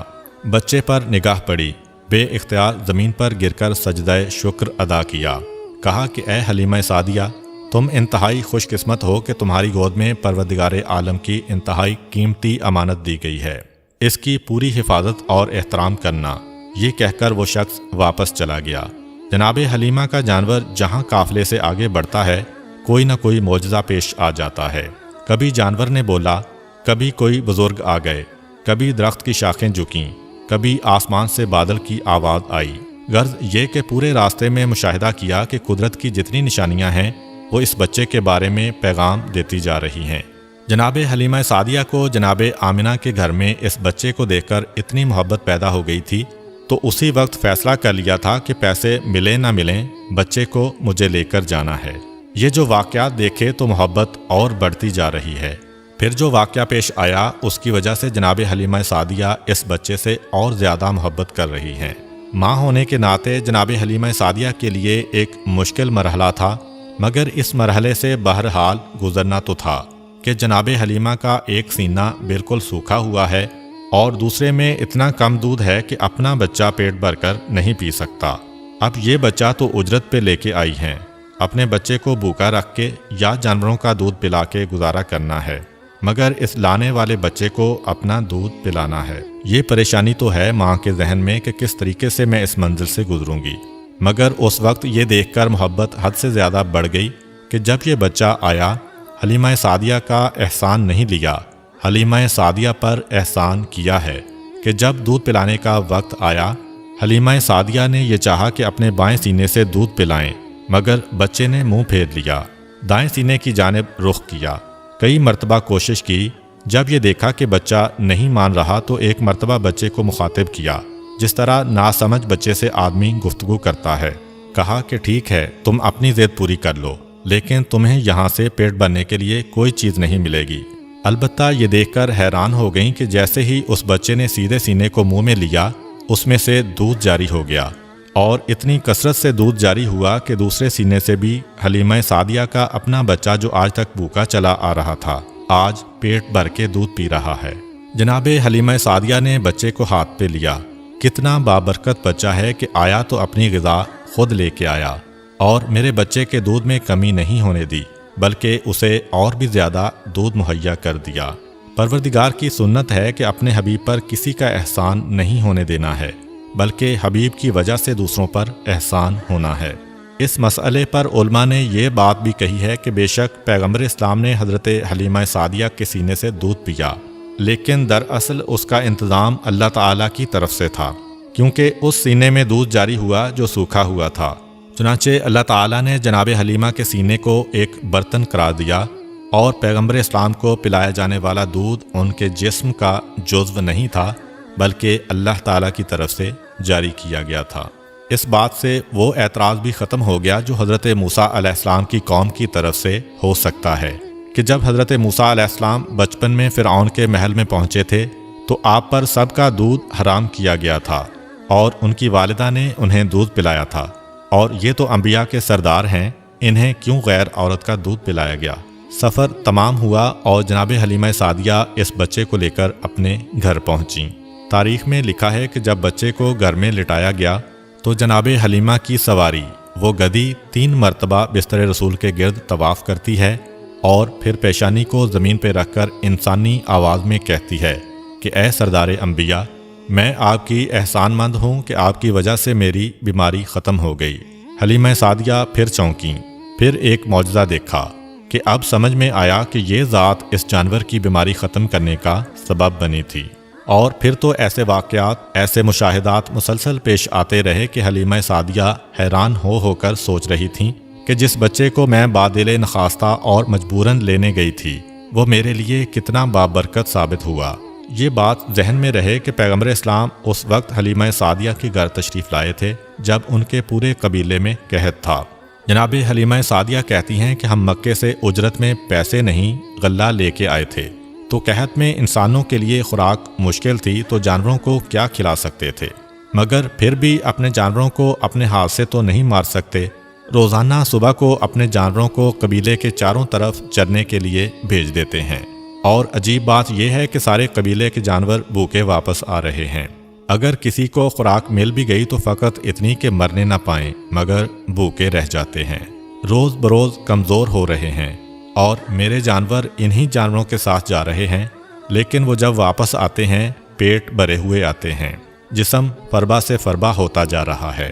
سارا قبیلہ حیران ہے کہ سارے جانور ایک ساتھ ہی ایک جگہ پہ جا رہے ہیں، لیکن سارے قبیلے کے جانور کمزور ہوتے جا رہے ہیں، اور حلیمہ سعدیہ کے جانوروں کے ساتھ اتنی برکت۔ جناب حلیمہ سعدیہ کہتی ہیں کہ جب یہ بچہ میرے گھر میں آیا اس وقت میرے گھر میں بھیڑ بکریاں، اونٹ اور باقی جانور ملا کر کل 22 جانور تھے، اور جب 5 سال بعد یہ بچہ ہمارے گھر سے گیا تو ہمارے جانوروں کی تعداد 1020 ہو چکی تھی۔ پیغمبر اسلام اس گھر میں جتنا عرصہ رہے احسان نہیں لیا، بلکہ حلیمہ سعدیہ اور ان کے قبیلے پر احسان کیا ہے۔ جناب حلیمہ مزید کہتی ہیں کہ مجھے اس بچے کا کوئی کام سر انجام نہ دینا پڑا۔ جب کبھی میں ارادہ کرتی کہ آج اس کے بالوں میں کنگھی کروں اور میں یہ دیکھتی کہ اس کے بالوں میں کنگھی ہو چکی ہے، جب ارادہ کرتی کہ اس کا چہرہ دھوؤں تو دیکھتی کہ اس کا چہرہ پہلے سے دھلا ہوتا، جب کبھی یہ ارادہ کرتی کہ آج اس کا لباس بدلنا ہے تو لباس پہلے سے بدلا ہوا ہوتا۔ میں حیران ہوا کرتی کہ یہ سارے کام کون انجام دے کے جاتا ہے، کون ہے، کس وقت آتا ہے، مجھے پتہ بھی نہیں چلتا۔ اور مسئلہ فقط حلیمہ سعدیہ کے گھر تک نہیں، حلیمہ سعدیہ کو تو برکت ملی ہی، مگر سارا قبیلہ پیغمبر اسلام سے متاثر ہو رہا ہے۔ یہی وجہ ہے کہ ان 5 سالوں میں یہودی پورا زور لگا رہے ہیں کہ پتہ تو چلے بچہ گیا تو گیا کہاں، مگر انہیں ذرہ برابر بھی خبر نہ مل سکی، فقط اس لیے کہ حلیمہ سعدیہ کا سارا قبیلہ پیغمبر اسلام پہ جان چھڑکتا ہے، پیغمبر اسلام سے محبت کرتا ہے۔ اور سبب یہ ہے کہ جناب حلیمہ کہتی ہیں کہ پہلے دن میں اس بچے کو لے کر اپنے قبیلے کے اس درخت کے پاس گئی جو سوکھا ہوا تھا۔ میں اس بچے کو لے کے اس درخت کے نیچے بیٹھی اور ہم نے دیکھا کہ خود بخود اس درخت پہ پتے آ گئے، سرسبز و شاداب ہو گیا اور پھل لگ گئے۔ اور فقط درخت کا مسئلہ نہیں ہے، جس کے گھر میں اس بچے کو لے کر جاؤں وہ گھر خوشحال ہو جاتا ہے، جو اس بچے کے قریب آ جائے اس کی قسمت ہی بدل جاتی ہے۔ یہاں تک کہ ہمارے قبیلے کی جو سب سے غریب عورت تھی، اتنی غریب تھی کہ اس کا لقب پڑ گیا ام المساکین، سارے مسکینوں کی ماں، یعنی سب سے غریب اور فقیر عورت۔ صرف ایک مرتبہ وہ میرے گھر میں کچھ مانگنے آئی، میرے گھر سے جب اسے کچھ نہ مل سکا اور وہ جانے لگی تو چلتے چلتے اس کی نگاہ اس بچے پر پڑ گئی۔ 14ویں رات کے چاند کی طرح اس کا چہرہ چمک رہا ہے۔ خود بخود وہ آگے بڑھی اور پیغمبر اسلام کی پیشانی کو بوسہ دیا۔ ایک عرصہ نہیں گزرا تھا کہ وہ ہمارے قبیلے کی مالدار ترین عورتوں میں شمار ہونے لگی۔ اسے اس بات کا احساس بھی تھا کہ یہ تبدیلی کس وجہ سے آئی ہے، چنانچہ اب وہ صبح شام آتی ہے اور اس بچے کے تلوے اپنی آنکھوں سے ملتی ہے۔ تو اب پورا قبیلہ کسی نہ کسی طرح پیغمبر اسلام سے استفادہ کر رہا ہے، اور سارے قبیلے کی برکتیں بڑھتی جا رہی ہیں، اور سارا قبیلہ پیغمبر اسلام سے محبت کرنے والا ہے۔ عجیب و غریب باتیں دیکھ رہے ہیں مگر کسی کو نہیں بتا رہے ہیں۔ پیغمبر اسلام درخت کے قریب سے گزریں تو اگر سوکھا ہوا درخت ہے تو وہ سرسبز و شاداب ہو جائے، سرسبز و شاداب درخت ہے تو اس کے سبزے میں اور اضافہ ہو جائے۔ کسی نہر کے قریب سے گزریں، اگر سوکھی نہر ہے تو پانی جاری ہو جائے، اگر پانی جاری ہے تو پانی کی مقدار بڑھ جائے۔ جس کے کھیت کے قریب سے گزریں اس کی فصل کئی گنا بڑھ جائے۔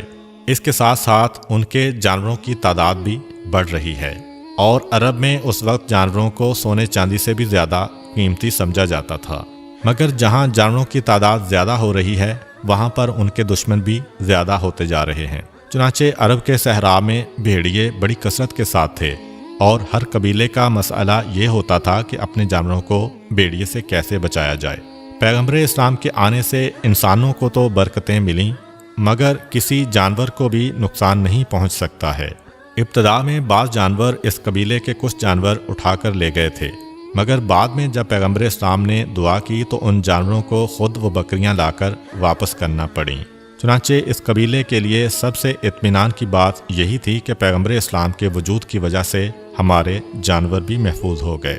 یہ تمام مناظر دیکھ کر سارا قبیلہ پیغمبر اسلام سے محبت کر رہا ہے، اور پیغمبر اسلام تو گویا اب اس قبیلے کے سردار بن گئے۔ ایک دن پیغمبر اسلام اپنی ماں حلیمہ سعدیہ سے شکایت کرتے ہیں، کیونکہ دودھ کے ذریعے بھی وہ سارے رشتے قائم ہوتے ہیں جو خون کے ذریعے ہوتے ہیں، اس لیے حلیمہ سعدیہ پیغمبر اسلام کی ماں قرار پائیں۔ شکایت کرتے ہیں کہ میں سارا دن سائے میں بیٹھ کر آرام کرتا ہوں، لیکن میرے بھائیوں کو جانور چرانے کے لیے سارا دن دھوپ میں جانا پڑتا ہے، صحراؤں میں گھومنا پڑتا ہے۔ یہ آپ کیسی ناانصافی کر رہی ہیں؟ کل سے میں بھی ان کے ساتھ جاؤں گا۔ جناب حلیمہ سعدیہ منع کرتی ہیں کہ بیٹا، تم میں اور ان میں فرق ہے، لیکن پیغمبر اسلام تسلیم نہیں کرتے۔ کہا کہ مجھ سے یہ برداشت نہیں ہو رہا کہ ایک گھر میں رہنے والے دو بھائیوں میں سے ایک آرام سے رہے اور ایک زحمت کے ساتھ رہے۔ میں خود اپنے بھائیوں کی خدمت کے لیے جاؤں گا۔ حلیمہ سعدیہ نے منع کرنا چاہا، کیونکہ فقط حلیمہ کے گھر کی ہی بات نہیں ہے، اب تو سارے قبیلے کی عزت کا معاملہ ہے، سارا قبیلہ احترام کرتا ہے۔ اگر لوگوں نے پلٹ کر مجھ سے پوچھ لیا کہ حلیمہ جو سارے قبیلے کے لیے برکت لے کر آیا، تم اسے ہی اپنے گھر کے کام کے لیے بھیج رہی ہو، تو میں کیا جواب دوں گی؟ مگر پیغمبر نے اتنا اصرار کیا کہ حلیمہ سعدیہ مجبور ہو گئیں، اور اگلے دن سے پیغمبر اسلام نے آقا کی حیثیت کے بجائے برابر کے ساتھی کی حیثیت سے اپنے بھائیوں کے ساتھ جانا شروع کر دیا۔ ایک مرتبہ جب آپ ان کے ساتھ بکریاں چرانے گئے تو وہ یہ دیکھ کر گھبرا گئے کہ قریب کی پہاڑی سے دو نوجوان اتر کر آئے، ہمارے بھائی کے قریب آئے، بازوؤں سے انہیں تھاما اور لے کر پہاڑی پر جا کر غائب ہو گئے۔ چیختے ہوئے اور فریاد کرتے ہوئے قبیلے میں آئے۔ ماں سے کہا، غضب ہو گیا، جو ہمارے بھائی ہیں جنہیں آپ مکہ سے لے کے آئی ہیں، پتہ نہیں کون سے دو آدمی آئے اور انہیں لے کر فرار اختیار کر گئے۔ حلیمہ سعدیہ کو حضرت عبد المطلب کی یہ پیشین گوئی یاد ہے کہ دیکھو اس بچے کی حفاظت کرنا، دشمن مسلسل اس کے پیچھے لگے ہیں۔ گھبرا گئیں، سارے قبیلے میں فریاد کی۔ قبیلے کے مرد و زن دوڑتے ہوئے آئے، اس پہاڑی پر چڑھنے لگے جہاں کا اشارہ کیا تھا، تو یہ دیکھ کر حیران ہو گئے کہ پہاڑی پر وہ بچہ بڑے آرام کے ساتھ اس انداز میں لیٹا ہوا ہے کہ سر پہ تاج ہے، جسم پہ شاہی لباس ہے۔ دو نوجوان دائیں بائیں بیٹھے ہوئے جسم دبا رہے ہیں، اور ایسا لگ رہا ہے کہ غلام آقا کے سامنے بیٹھے ہیں۔ سامنے سارے ہجوم کو آتے ہوئے دیکھا، ایک لمحے میں وہ لوگ غائب ہو گئے۔ پیغمبر اسلام مسکراتے ہوئے کھڑے ہوئے، جناب حلیمہ سعدیہ سے کہا کہ مادر گرامی، آپ کو پریشان ہونے کی ضرورت نہیں ہے، پروردگار عالم کی جانب سے یہ میرے محافظ تھے جو ہر لمحے میرے ساتھ رہتے ہیں، ان کے ہوتے ہوئے کوئی مجھے نقصان نہیں پہنچا سکتا۔ اب حلیمہ سعدیہ کو کچھ اطمینان ہوا۔ اس کے بعد بھی 3 مرتبہ پیغمبر اسلام اس طرح غائب ہو گئے تھے، لیکن اب حلیمہ سعدیہ کو اطمینان ہوتا تھا۔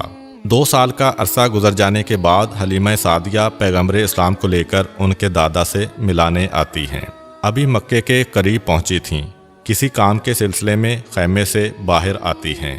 یکا یک اندھیرا سا چھایا، اور پھر حلیمہ سعدیہ واپس جو آئیں تو یہ دیکھا کہ بچہ غائب ہے۔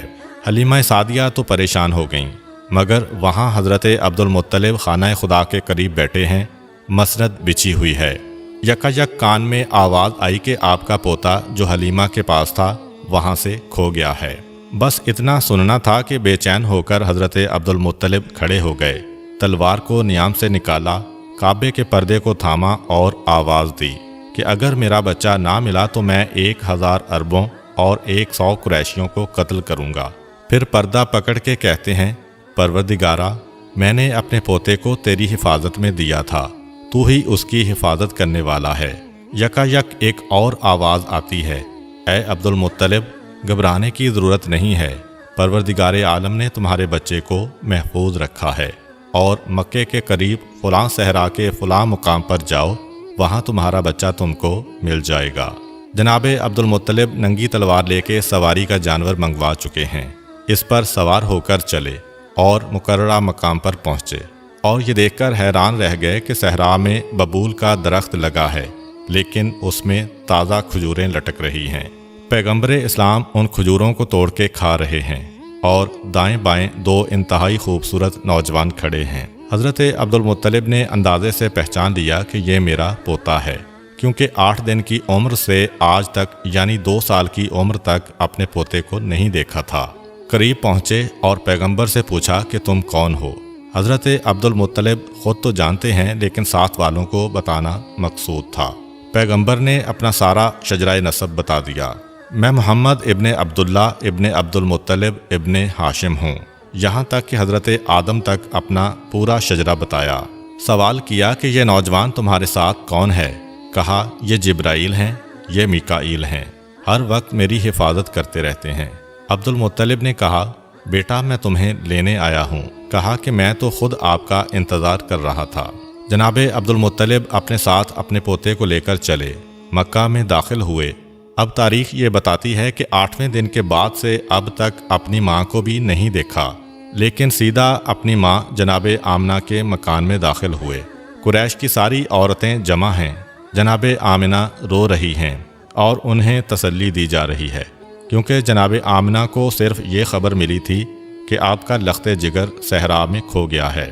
پیغمبر اسلام بالکل اس طرح سے کہ جیسے پہچانتے ہوں کہ میری ماں کون ہے، عورتوں کے ہجوم میں داخل ہوئے اور سیدھے اپنی ماں کی گود میں جا کے بیٹھ گئے۔ ساری عورتیں حیران و پریشان ہیں کہ جس نے 8 دن کے بعد سے اپنی ماں کو نہیں دیکھا، مگر کس انداز سے اور کس یقین کے ساتھ اپنی ماں کی گود میں پہنچا ہے۔ جناب عبد المطلب نے حلیمہ سعدیہ کو بلایا کہ دیکھو تمہیں اس کی حفاظت اور بڑھا دینا ہے۔ یہ اس لیے ہے کہ آج مکہ میں بعض یہودی آئے ہوئے ہیں، اگر یہ واقعہ انہوں نے دیکھ لیا تو انہیں پتہ چل جائے گا کہ یہ بچہ کہاں ہے۔ حلیمہ سعدیہ نے وعدہ کیا کہ اپنی جان سے زیادہ اس بچے کی حفاظت کروں گی۔ پیغمبر کو لے کر واپس اپنے قبیلے میں گئیں، یہاں تک کہ 5 سال گزر گئے۔ اب حلیمہ سعدیہ پیغمبر اسلام کو لے کے آتی ہیں۔ معاہدے کی میعاد پوری ہو چکی ہے۔ خود جناب عبد المطلب اور جناب آمنہ بھی اپنے لال کے فراق میں تڑپ رہے ہیں۔ حلیمہ سعدیہ کو انعام دے کر رخصت کیا گیا۔ اب پیغمبر اسلام اپنی ماں اور دادا کی آغوش میں آ گئے۔ تاریخ بتاتی ہے کہ 1 سال اپنی ماں کے ساتھ اور رہے، یہاں تک کہ رسول خدا کی عمر 6 سال کی ہوئی۔ جب رسول خدا کی عمر 6 سال کی ہوئی تو رات کو خواب میں جناب آمنہ نے اپنے شوہر عبداللہ کو دیکھا۔ ایک مرتبہ تڑپ اٹھیں، صبح آنکھ کھلی تو اپنے سسر جناب عبد المطلب کے پاس آتی ہیں اور آنے کے بعد اجازت طلب کرتی ہیں کہ میں مدینہ جانا چاہتی ہوں، وہاں پر میرے ماموں بھی ہیں اور میرے ماموں کے بیٹے بھی، اور وہیں پر میرے مرحوم شوہر کی قبر بھی ہے، میں ان کی قبر کی زیارت کرنا چاہتی ہوں۔ چنانچہ جناب عبد المطلب کی طرف سے اجازت ملنے کے بعد جناب آمنہ اپنے بیٹے اور اپنی ایک کنیز جناب ام ایمن اور سواری کے 2 اونٹ اور ضرورت کا سامان لیتی ہیں۔ یہ مختصر سا قافلہ مکے سے مدینہ کے لیے روانہ ہوتا ہے۔ سفر طے کرنے کے بعد یہ قافلہ مدینہ میں قبیلہ بنو نجار میں پہنچا۔ یہ خاندان پیغمبر اسلام کا ننیال خاندان ہے، اور یہی وہ قبیلہ تھا کہ جب حضرت رسول خدا صلی اللہ علیہ وآلہ وسلم مکہ سے ہجرت کر کے مدینہ آئے تو اس قبیلے کی بچیوں نے آپ کو خوش آمدید کہنے کے لیے مشہور و معروف قصیدہ طلع البدر علینا پڑھا تھا۔ تاریخ بتاتی ہے کہ جناب آمنہ 1 مہینے تک اس قبیلے میں رہیں، اسی مکان میں ہی ٹھہریں جہاں حضرت عبداللہ کی قبر مبارک تھی۔ کچھ عرصہ وہاں گزارنے کے بعد واپسی کا ارادہ کیا، مدینے سے مکہ کے لیے روانہ ہوئیں۔ مدینے سے تقریباً 100 کلومیٹر کے فاصلے پر پہنچیں کہ مقام ابوا آ گیا۔ یہی وہ مقام ہے جہاں حضرت آمنہ اتنی بیمار ہو گئیں کہ آگے سفر کرنے کی ہمت نہ رہی۔ مختصر سا قافلہ روکا گیا۔ جناب آمنہ کی بیماری بڑھتی جا رہی تھی، یہاں تک کہ جناب آمنہ کا یہیں پر انتقال ہو گیا۔ 6 سال کی عمر میں پیغمبر اسلام کو باپ کے بعد ماں کی جدائی کا صدمہ بھی برداشت کرنا پڑا۔ جناب آمنہ کو بڑے احترام کے ساتھ اس مقام پر دفن کیا گیا۔ اور جناب ام ایمن 6 سال کے اس بچے کو اپنی گود میں لے کر مکے کی جانب واپس چلیں۔ تاریخ کہتی ہے کہ پیغمبر اسلام کو اپنی والدہ اور ان کی قبر ہمیشہ یاد رہی، اسی لیے جب صلح حدیبیہ کے لیے پیغمبر اسلام مکہ جا رہے تھے تو اس وقت اسی مقام ابوا کے قریب سے گزر ہوا۔ چنانچہ وہاں سے گزرتے ہوئے پیغمبر اسلام نے کہا کہ قافلے کا رخ موڑا جائے، مجھے اپنی ماں کی یاد آ رہی ہے، میں اپنی ماں کی قبر کی زیارت کرنا چاہتا ہوں۔ پیغمبر اسلام اپنی ماں کی قبر پر پہنچتے ہیں اور زاروں قطار روتے ہیں۔ بہرحال جناب ام ایمن 6 سال کے اس بچے کو لے کر مکہ پہنچیں اور ان کو ان کے دادا حضرت عبد المطلب کے سپرد کیا۔ 118 سال کی عمر ہے جناب عبد المطلب کی، ضعیفی کا عالم ہے، لیکن پیغمبر اسلام کو اپنی کفالت میں لیا۔ 1 سال تک پیغمبر جناب عبد المطلب کے پاس رہے اور اسی سال میں وہ واقعہ پیش آیا جو ہم نے اپنی پچھلی ویڈیو میں بیان کیا تھا۔ یہودیوں نے رسول خدا کی دعوت کی اور یہ ارادہ کیا کہ حرام کھلا کر دیکھیں کہ یہ رسول ہے کہ نہیں، اور ناکام ہو گئے۔ جب پیغمبر اسلام کی عمر 7 سال کی ہوئی اور حضرت عبد المطلب 119 سال کے ہوئے، تب ایک ایسا واقعہ پیش آیا جس میں پیغمبر اسلام کے پاس کچھ ایسے تحفے آئے جو پیغمبر اسلام کی ساری زندگی پیغمبر کے ساتھ ساتھ رہے۔ وہ واقعہ یہ تھا کہ اسی زمانے میں یمن کے حاکم سیف نے مکے پر قبضہ کر لیا اور مکے کو اپنی حکومت میں شامل کر لیا۔ جناب عبد المطلب ان دنوں مکہ میں نہیں تھے۔ جب واپس آئے تو پتہ چلا کہ یہ واقعہ پیش آیا ہے۔ مکے والوں کی سلامتی عبد المطلب اپنی ذمہ داری سمجھتے ہیں۔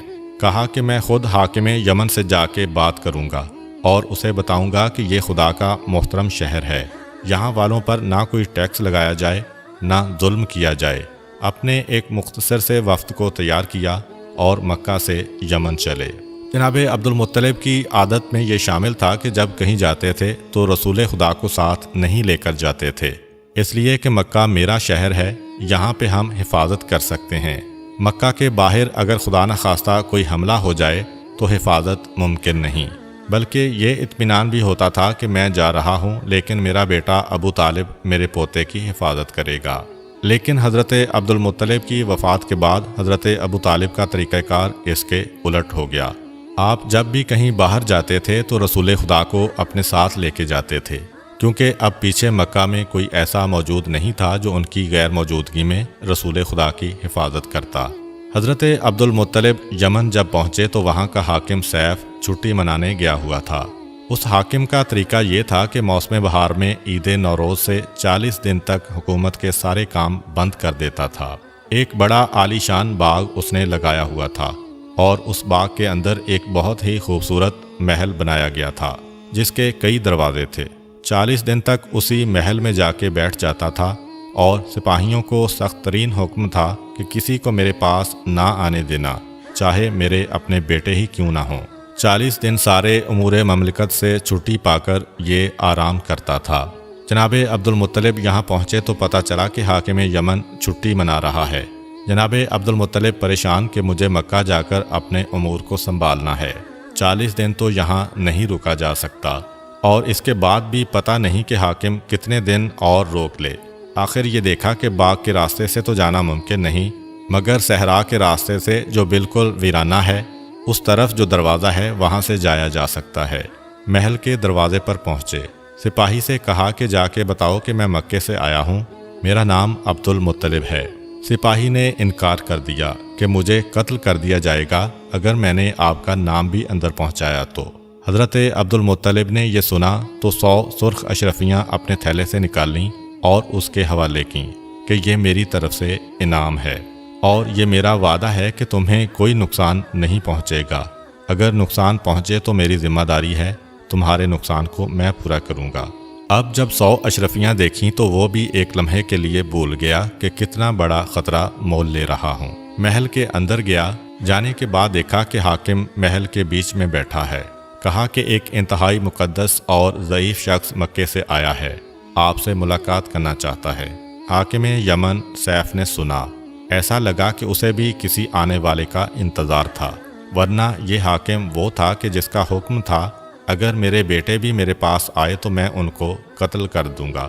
ننگی تلوار رکھی بھی ہوئی ہے، لیکن اس وقت یہ سننے کے بعد کہ ایک اجنبی شخص مکے سے آیا ہے تو یہ سن کر کہتا ہے کہ جاؤ اسے بلا کر لاؤ۔ یہ جملہ بتا رہا ہے کہ حاکم نے مکے پہ قبضہ کیا تو اس کا کوئی مقصد تھا، اور اب غالباً اسے انتظار تھا کہ مکے سے ضرور کوئی میرے پاس آئے گا۔ سپاہی نے محل کے دروازے پر جا کر حضرت عبد المطلب سے کہا کہ آئیے۔ سپاہی خود حیران ہے، اسے یقین نہیں آ رہا۔ اب جب پیغام دے کے آ گیا تو سوچ رہا ہے کہ میں نے کتنی بڑی حماقت کر دی، مگر یقین نہیں آ رہا کہ آج کیا معجزہ ہو گیا۔ حضرت عبد المطلب کو لے کر محل کے اندر پہنچا۔ حاکم یمن محل کے اندر بیٹھا ہے، ایک پہلو میں ننگی تلوار ہے، ایک پہلو میں شراب کا جام ہے۔ جناب عبد المطلب کو آتا ہوا دیکھا، کھڑے ہو کر استقبال کیا۔ آپ کہاں سے تشریف لائے ہیں؟ جناب عبد المطلب نے کہا کہ میں مکے سے آیا ہوں اور مکے والوں کے بارے میں آپ سے کوئی بات کرنا چاہتا ہوں۔ کہا کہ آپ بیٹھ جائیے، آپ سے تو بعد میں سنوں گا، پہلے میں آپ کو کچھ بتانا چاہتا ہوں کہ میرے پاس انبیاء کے صحیفوں سے ایک علم پہنچا ہے کہ مکے میں عنقریب خدا کا آخری رسول ظاہر ہونے والا ہے، اور یہ آخری رسول جب اس دنیا میں آئے گا تو اس کے باپ کا انتقال ہو چکا ہوگا، کچھ عرصے کے بعد اس کی ماں کا بھی انتقال ہو جائے گا، اس کے بعد اس کا دادا اسے اپنی نگرانی میں لے گا۔ جب وہ دادا اسے اپنی نگرانی میں لے گا تو ایک مرتبہ وہ دادا مجھ سے ملنے آئے گا، اور میرے پاس انبیاء کی جانب سے 3 امانتیں اس رسول کے لیے رکھی ہوئی ہیں۔ میں انتظار کر رہا ہوں کہ مکہ میں وہ کون ہے جو آ کے مجھ سے یہ امانت لے جائے۔ یہ بھی یاد رکھیے کہ اس بچے کی پہچان یہ ہے کہ اس کے دونوں کاندھوں کے بیچ ایک مہر نبوت لگی ہوئی ہے جس پہ لکھا ہے لا الہ الا اللہ محمد الرسول اللہ۔ جب یہ بچہ آپ کو مکے میں نظر آئے تو آپ فوراً مجھے آ کر پیغام دیں، کیونکہ میں اس کا انتظار کر رہا ہوں۔ جناب عبد المطلب جانتے ہیں کہ یہ کس بچے کا تذکرہ ہو رہا ہے، لیکن سوچ رہے ہیں کہ کیا کہیں۔ یہ بھی نہیں کہہ سکتے کہ وہ میرا پوتا ہے، کہیں حاکم یہ نہ سمجھ لے کہ امانت کا نام سن کر اپنے آپ کو کہہ دیا، اور یہ وعدہ بھی نہیں کر سکتے کہ جب وہ بچہ آئے گا تو میں آپ کو بتاؤں گا۔ یہ بھی ایک طرح سے غلط وعدہ ہے۔ بیٹھے ہوئے ہیں۔ سیف مسکرایا، مسکرا کے کہا فقط اتنا ہی نہیں، میرا اندازہ یہ ہے کہ اس بچے کے دادا آپ ہی ہیں، اور وہ بچہ اس وقت آپ کے گھر میں پیدا ہو چکا ہے۔ جناب عبد المطلب نے کہا کہ ہاں، جو علامتیں آپ نے بتائی ہیں ان علامتوں کے مطابق تو میرا پوتا ہے، اور مجھے یہ بھی پتا ہے کہ میرا پوتا اللہ کا آخری رسول ہونے والا ہے۔ مجھے اس کے بارے میں سب کچھ معلوم ہے۔ سیف نے کہا کہ اچھا، کل دربار میں آپ سے ملاقات ہوگی اور وہاں پہ میں آپ سے تفصیلی بات چیت کروں گا۔ جناب عبد المطلب رخصت ہو کر باہر آ گئے، اور یمن میں جس جس کو یہ اطلاع ملی سب نے ایک مرتبہ حیرت کے مارے دانتوں میں انگلیاں دبا لیں۔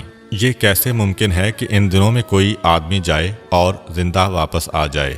اور اس سے زیادہ حیرت اگلے دن ہوئی کہ 40 دن سے زیادہ حاکم شہر والوں سے کٹ جاتا تھا، لیکن اب محل سے باہر نکل آیا۔ اگلے دن دربار سجایا گیا، اور دربار میں باقاعدہ مکے کے وفد کو شاہی مہمان کی حیثیت سے بلایا۔ حاکم نے جناب عبد المطلب کو اپنے پہلو میں بٹھایا اور سارے وفد میں بھاری انعامات تقسیم کیے۔ اب جناب عبد المطلب انتظار کر رہے ہیں کہ اب وہ امانتیں کب ملتی ہیں۔ حاکم نے کہا کہ راز کی بات ہے جو میں دربار میں سب کے سامنے نہیں کہہ سکتا، شام کو آپ میرے محل میں آئیے، جب آپ کو رخصت کیا جائے گا تو یہ امانتیں آپ کو دے دی جائیں گی۔ اب حضرت عبد المطلب کو انتظار ہے۔ شام کا وقت آیا، حضرت عبد المطلب شام کو محل میں گئے تو حاکم یمن نے 3 جانور پیش کیے۔ کہا کہ یہ 3 جانور میری طرف سے آپ کے اس پوتے کے لیے تحفہ ہے کہ جو اللہ کا آخری رسول ہونے والا ہے، اور اگر میں زندہ رہا تو یقیناً اس کی مدد کروں گا۔ حاکم یمن 1 اونٹنی، 1 خچر اور 1 گھوڑا تحفے میں پیش کرتا ہے۔ یہ اونٹنی تاریخ اسلام میں بڑی اہمیت رکھتی ہے، کیونکہ پیغمبر اسلام نے جو اپنا آخری خطبہ دیا تھا وہ اسی اونٹنی کے اوپر سوار ہو کر دیا تھا، جو حاکم یمن کی طرف سے رسول خدا کو ملی تھی۔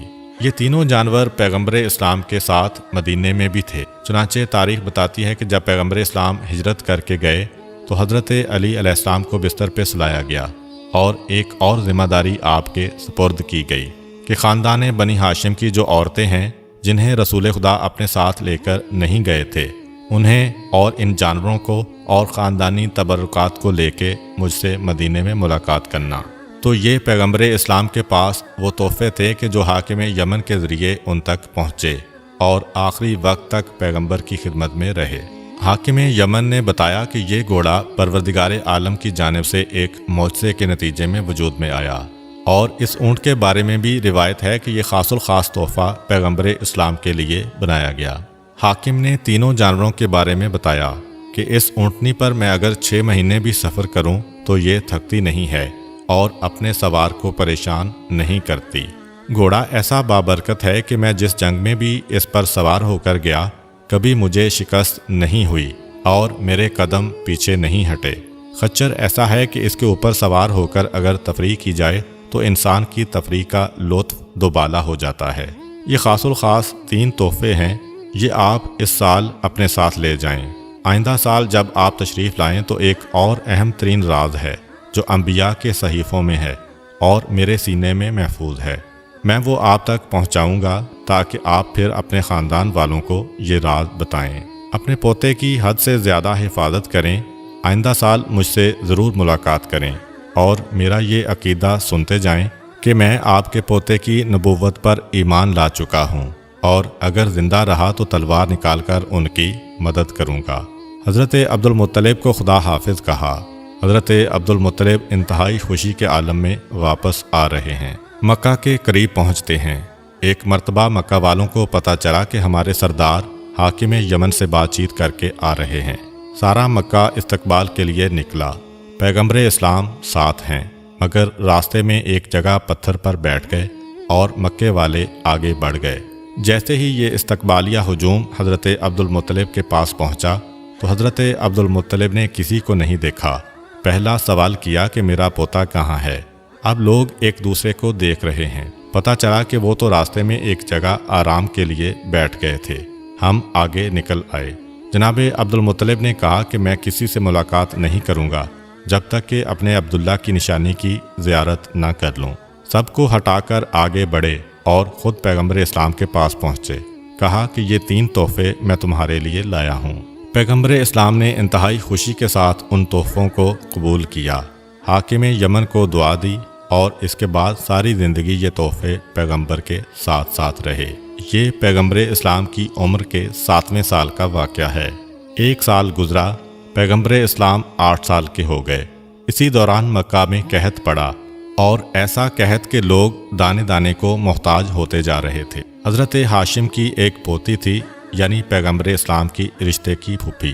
انہوں نے ایک مرتبہ خواب میں یہ دیکھا کہ جب تک تم عبداللہ کے یتیم کے ذریعے سے دعا نہیں مانگو گے اس وقت تک مکہ والوں کی پریشانی دور نہیں ہو سکتی۔ خاندان بنو ہاشم کے لیے تو یہ کوئی مسئلہ ہی نہ تھا۔ اگلے دن یہ خواب جب مکہ میں پھیلا تو سب تیار ہو گئے۔ پیغمبر اسلام کو آگے آگے لے کر چلے اور مکہ کے باہر جا کر پیغمبر نے دعا مانگی۔ بارش تو ہوئی، مگر ابو جہل وغیرہ جو پہلے ہی سے حسد کے مارے تڑپے جا رہے تھے کہ سارے اعزازات اس خاندان کو مل رہے ہیں، ایک مرتبہ ان کے حسد میں اور اضافہ ہوتا چلا گیا۔ 8ویں سال میں پیغمبر اسلام کو ایک اور صدمہ برداشت کرنا پڑا۔ 8 سال اور 8 مہینے پیغمبر اسلام کی عمر ہے۔ وہ وقت قریب آ رہا ہے کہ حضرت عبد المطلب کو یمن سے آئے ہوئے 1 سال ہو جائے گا۔ واپس جانا چاہتے ہیں، مگر پروردگار عالم غالباً اس راز کو راز ہی رکھنا چاہتا ہے۔ خدا جانے حاکم یمن کیا بات کہنا چاہتا تھا، کیونکہ اس سے پہلے کہ حضرت عبد المطلب یمن جاتے، حضرت عبد المطلب بیمار پڑے اور مکہ میں ہی آخری وقت آ گیا۔ حضرت عبد المطلب کی حالت بگڑتی جا رہی تھی، یہاں تک کہ خاندان کے لوگوں نے طے کیا کہ حضرت عبد المطلب کو خانہ خدا کے قریب منتقل کیا جائے۔ چنانچہ جناب عبد المطلب کو خانہ خدا کے قریب لایا گیا اور ان کے لیے ایک مسند کو بچھایا گیا۔ حضرت عبد المطلب کو اس پر لٹا دیا گیا۔ خانہ خدا کے دروازے کے قریب حضرت عبد المطلب انتہائی بے چینی سے چاروں طرف دیکھ رہے ہیں، جیسے کسی کو تلاش کر رہے ہوں۔ پیغمبر اسلام بھی پیچھے پیچھے آ رہے تھے۔ جب یہاں پہنچے تو سیدھا آگے بڑھ کر اس مسند پر قدم رکھا۔ ابو لہب جو رسول خدا کا چچا تھا، اس نے سوچا کہ موقع غنیمت ہے، آگے بڑھ کر پیغمبر اسلام کو روکا۔ حضرت عبدالمطلب جو غشی کی حالت میں ہیں، ایک مرتبہ آنکھیں کھولیں، چاروں طرف دیکھا، ایسا لگا کہ کسی کو ڈھونڈ رہے ہیں۔ کسی نے سوال کیا کہ آپ کس کو تلاش کر رہے ہیں؟ جواب نہ دیا۔ پھر چاروں طرف دیکھا، نگاہ پڑ گئی کہ میرا پوتا آگے آ رہا ہے اور ابو لہب راستہ روک رہا ہے۔ اگرچہ بے ہوشی کے قریب ہیں، زبان حرکت نہیں کر رہی، مگر اس وقت بھی جلال آ گیا اور انتہائی سختی کے ساتھ ابو لہب کو ڈانٹ کر کہا کہ خبردار، آئندہ میرے بیٹے عبداللہ کی اس نشانی کے کسی کام میں دخل نہ دینا۔ سارا مکہ جناب عبدالمطلب کو دیکھنے آیا ہوا تھا۔ ابو لہب نے اپنی توہین محسوس کی، مگر کیا کر سکتا تھا؟ مجبوراً پیچھے ہٹنا پڑا۔ حضرت عبدالمطلب نے حکم دیا کہ میرے پوتے کو آگے لایا جائے، اس کی وجہ سے میں بے چین و بے قرار تھا۔ پیغمبر اسلام آگے آئے، جناب عبدالمطلب نے اپنے سینے پہ سلایا، کہا کہ اب مجھے قرار آ گیا۔ حکم دیا کہ قرعہ ڈالا جائے کہ اب میرے بعد میرے اس پوتے کی نگرانی کون کرے گا۔ قرعہ ڈالا گیا، حضرت ابو طالب کا نام آیا۔ حضرت ابو طالب کو مکے کی سرداری بھی ملی، اور اس سے بڑھ کر یہ سعادت کہ اب پیغمبر اسلام ان کے گھر میں پرورش پائیں گے۔ ایک مرتبہ حضرت ابو طالب کو آگے بلایا اور قریب بلا کر وصیتیں کیں، اور سب سے پہلا عہد یہ لیا کہ خدا کی قسم کھا کر یہ عہد کرو کہ اگر میرے اس پوتے پہ کسی وقت کوئی مصیبت کا وقت آیا تو تم اپنے مال، عزت، جان اور اولاد تک کو قربان کرنے سے گریز نہیں کرو گے۔ ابو طالب، جن کا تو خود اعتقاد یہی ہے، اپنے والد سے خانہ خدا کے سامنے قسم کھا کے یہ عہد کرتے ہیں، اور اس کے بعد دوسری نصیحت کہ بیٹا، ویسے تو تمہیں سب سے بچانا ہے میرے اس پوتے کو، مگر خاص طور پر یہودیوں سے اور قریش کے حاسدوں سے ہوشیار رہنا۔ حضرت ابو طالب نے عہد کیا کہ میری جان و اولاد سے بھی زیادہ قیمتی ہے میرا یہ بھتیجا۔ حضرت ابو طالب کے ہاتھ میں پیغمبر اسلام کا ہاتھ دیا، اس کے بعد آواز دی کہ اے قریش والو، کیا میرا تم پر کوئی حق ہے یا نہیں؟ سارے قریش نے کہا کہ آپ کی وجہ سے ہم صاحب عزت ہو گئے، آپ کی وجہ سے سارا عرب ہمارا احترام کرنے لگا، آپ کا ہمارے جان و مال پہ حق ہے۔ کہا بس میرے اس حق کا واسطہ میرے اس پوتے کی مدد کرتے رہنا اور اس کے حکم کی اطاعت کرتے رہنا۔ سارے قریش نے یک زبان ہو کر کہا ہمارا آپ سے یہ وعدہ ہے۔ اب حضرت عبدالمطلب چاروں طرف دیکھتے ہیں۔ حضرت ابو طالب سوال کرتے ہیں کہ کیا بات ہے؟ کہا کہ میں دنیا سے جا رہا ہوں، میرا دل یہ چاہتا ہے کہ میری بیٹیاں میرے سرہانے ہوں اور مجھ پر گریا کریں اور میں اس دنیا سے رخصت ہوں۔ قریش کے دوسرے لوگوں کو ذرا دور کیا گیا۔ حضرت عبدالمطلب کی 6 بیٹیاں تھیں، یعنی پیغمبر اسلام کی 6 پھوپھیاں تھیں، ان سب کو بلایا گیا۔ جناب عبدالمطلب کی بیٹیاں شاعری جانتی تھیں۔ حضرت عبدالمطلب نے اپنی بیٹیوں سے کہا کہ میں تمہارے گریا و زاری کے درمیان اس دنیا سے رخصت ہونا چاہتا ہوں۔ ایک ایک بیٹی اپنا لکھا ہوا مرثیہ پڑھتی ہے۔ حضرت عبدالمطلب کو سکون آتا جا رہا ہے، یہاں تک کہ 6 بیٹیوں نے اپنے مرثیے ختم کیے۔ حضرت عبدالمطلب نے پیغمبر اسلام کی پیشانی کو بوسہ دیا جو دادا کے سینے پر لیٹے ہیں، اور حضرت عبدالمطلب اس دنیا سے رخصت ہو گئے۔ تاریخ یہ بتاتی ہے کہ سارے مکے نے صحیح معنوں میں حضرت عبدالمطلب کا سوگ منایا۔ حضرت عبدالمطلب کی وفات کے بعد پیغمبر اسلام اپنے چچا ابو طالب کے گھر میں منتقل ہو گئے۔ حضرت ابو طالب کو مکے کی سرداری بھی مل گئی اور پیغمبر اسلام بھی حضرت ابو طالب کے گھر آئے۔ حضرت ابو طالب کے گھر پیغمبر اسلام جب تشریف لائے تو حضرت ابو طالب اس عزت و احترام کا ابھی سے مظاہرہ شروع کر دیتے ہیں کہ جو عام مسلمانوں نے اعلان رسالت کے بعد شروع کیا۔ اپنے بستر پہ ساتھ سلاتے ہیں، ایک ہی لحاف میں ساتھ رکھتے ہیں تاکہ کسی دشمن کا حملہ نہ ہونے پائے۔ گھر میں خاص طور پر حکم ہے کہ جب تک میرا بھتیجا کھانے کے لیے دسترخوان پر نہ بیٹھے، خبردار کوئی گھر والا کھانا نہیں کھا سکتا۔ سارے کا سارا کھانا پیغمبر اسلام پر منحصر ہے، یہاں تک کہ تاریخوں میں ہے کہ اگر کسی دن پیغمبر اسلام کا کھانا کھانے کا دل نہیں چاہا تو ابو طالب کا حکم ہوتا کہ آج میرے گھر میں کھانے کا دسترخوان ہی نہیں بچھے گا، سب فاقہ کریں، یہ مجھے قبول ہے، مگر یہ برداشت نہیں کہ میرے بھتیجے کے ہاتھ ڈالے بغیر کسی کھانے کو استعمال کیا جائے، کیونکہ جب میرا بھتیجا کسی کھانے میں ہاتھ ڈالتا ہے یا مس کرتا ہے تو برکت ہی برکت ہو جایا کرتی ہے۔ ادھر ابو طالب کے یہ احکامات ہیں، ادھر ان کی زوجہ محترمہ جناب فاطمہ بنت اسد بھی کہتی ہیں کہ میں نے مسلسل معجزات پہ معجزات دیکھے۔ فرماتی ہیں کہ ہمارے گھر میں کھجور کا ایک سوکھا ہوا درخت تھا۔ ایک دن رسول خدا مکان کے صحن میں داخل ہوئے، صحن میں آ کر کسی کام سے درخت کے قریب رک گئے، درخت پہ ہاتھ رکھا۔ جیسے ہی درخت پر ہاتھ رکھا تو درخت میں تازہ کھجور پیدا ہو گئے۔ درخت سوکھا ہے، سرسبز نہیں ہوا، مگر کھجور پیدا ہو گئی۔ جناب فاطمہ کہتی ہیں کہ اب کے بعد اس درخت کا یہ طریقہ ہو گیا کہ دن میں کم سے کم ایک مرتبہ اس میں کھجوریں ضرور آیا کرتی تھیں، اور میں ان کھجوروں کو توڑ کر اپنے گھر والوں کو کھلایا کرتی تھی۔ ایک دن ایسا اتفاق ہوا کہ اس کھجور کے درخت نے ناغہ کر دیا اور کھجوریں نہیں دیں۔ اب پریشان، کیونکہ عادت پڑ گئی تھی۔ تھوڑی دیر بعد میرا بھتیجا مکان میں داخل ہوا۔ میں نے اس سے ایک طرح کی شکایت کی کہ اس درخت کو کیا ہو گیا ہے، اس نے کھجوریں دینا بند کر دی ہیں۔ اتنا سننا تھا کہ میرا بھتیجا آگے بڑھا اور درخت کے قریب پہنچا۔ جناب فاطمہ بنت اسد فرماتی ہیں کہ میں نے دیکھا کہ درخت کی شاخیں جھکیں، پیغمبر اسلام کے چہرے کے قریب آئیں۔ پیغمبر اسلام نے اسے کچھ کہا تو اس میں تازہ کھجوریں آ گئیں، اور میرے بھتیجے نے کہا کہ چچی، اب اس کے اندر کھجوریں نہ ہونے کی کبھی آپ کو شکایت نہیں ہوگی۔ بس یہ کہہ کر میرا بھتیجا تو آگے بڑھ گیا۔ میں نے ایک مرتبہ اپنے ہاتھ اٹھائے، پروردگارا، اتنا بڑا مقام ہے میرے بھتیجے کا، اس کا واسطہ تو مجھے ایک ایسی اولاد عطا فرما جو اسی کی مثل ہو اور ہمیشہ اس کا ساتھی بن کر رہے۔ جناب فاطمہ بنت اسد کہتی ہیں کہ جب میرے گھر میں میرا چوتھا بیٹا پیدا ہوا، جس کا نام ہم نے علی رکھا، تو مجھے یقین تھا کہ یہ ضرور اس دن کی دعا کا نتیجہ ہے جو میں نے پیغمبر اسلام کے معجزے کو دیکھ کر مانگی تھی۔ اب پیغمبر اسلام اس گھر میں اس انداز سے رہ رہے ہیں کہ ابو طالب باپ جیسی محبت دے رہے ہیں، اور فاطمہ بنت اسد واقعاً ماں بن کر پیغمبر اسلام کی پرورش کر رہی ہیں۔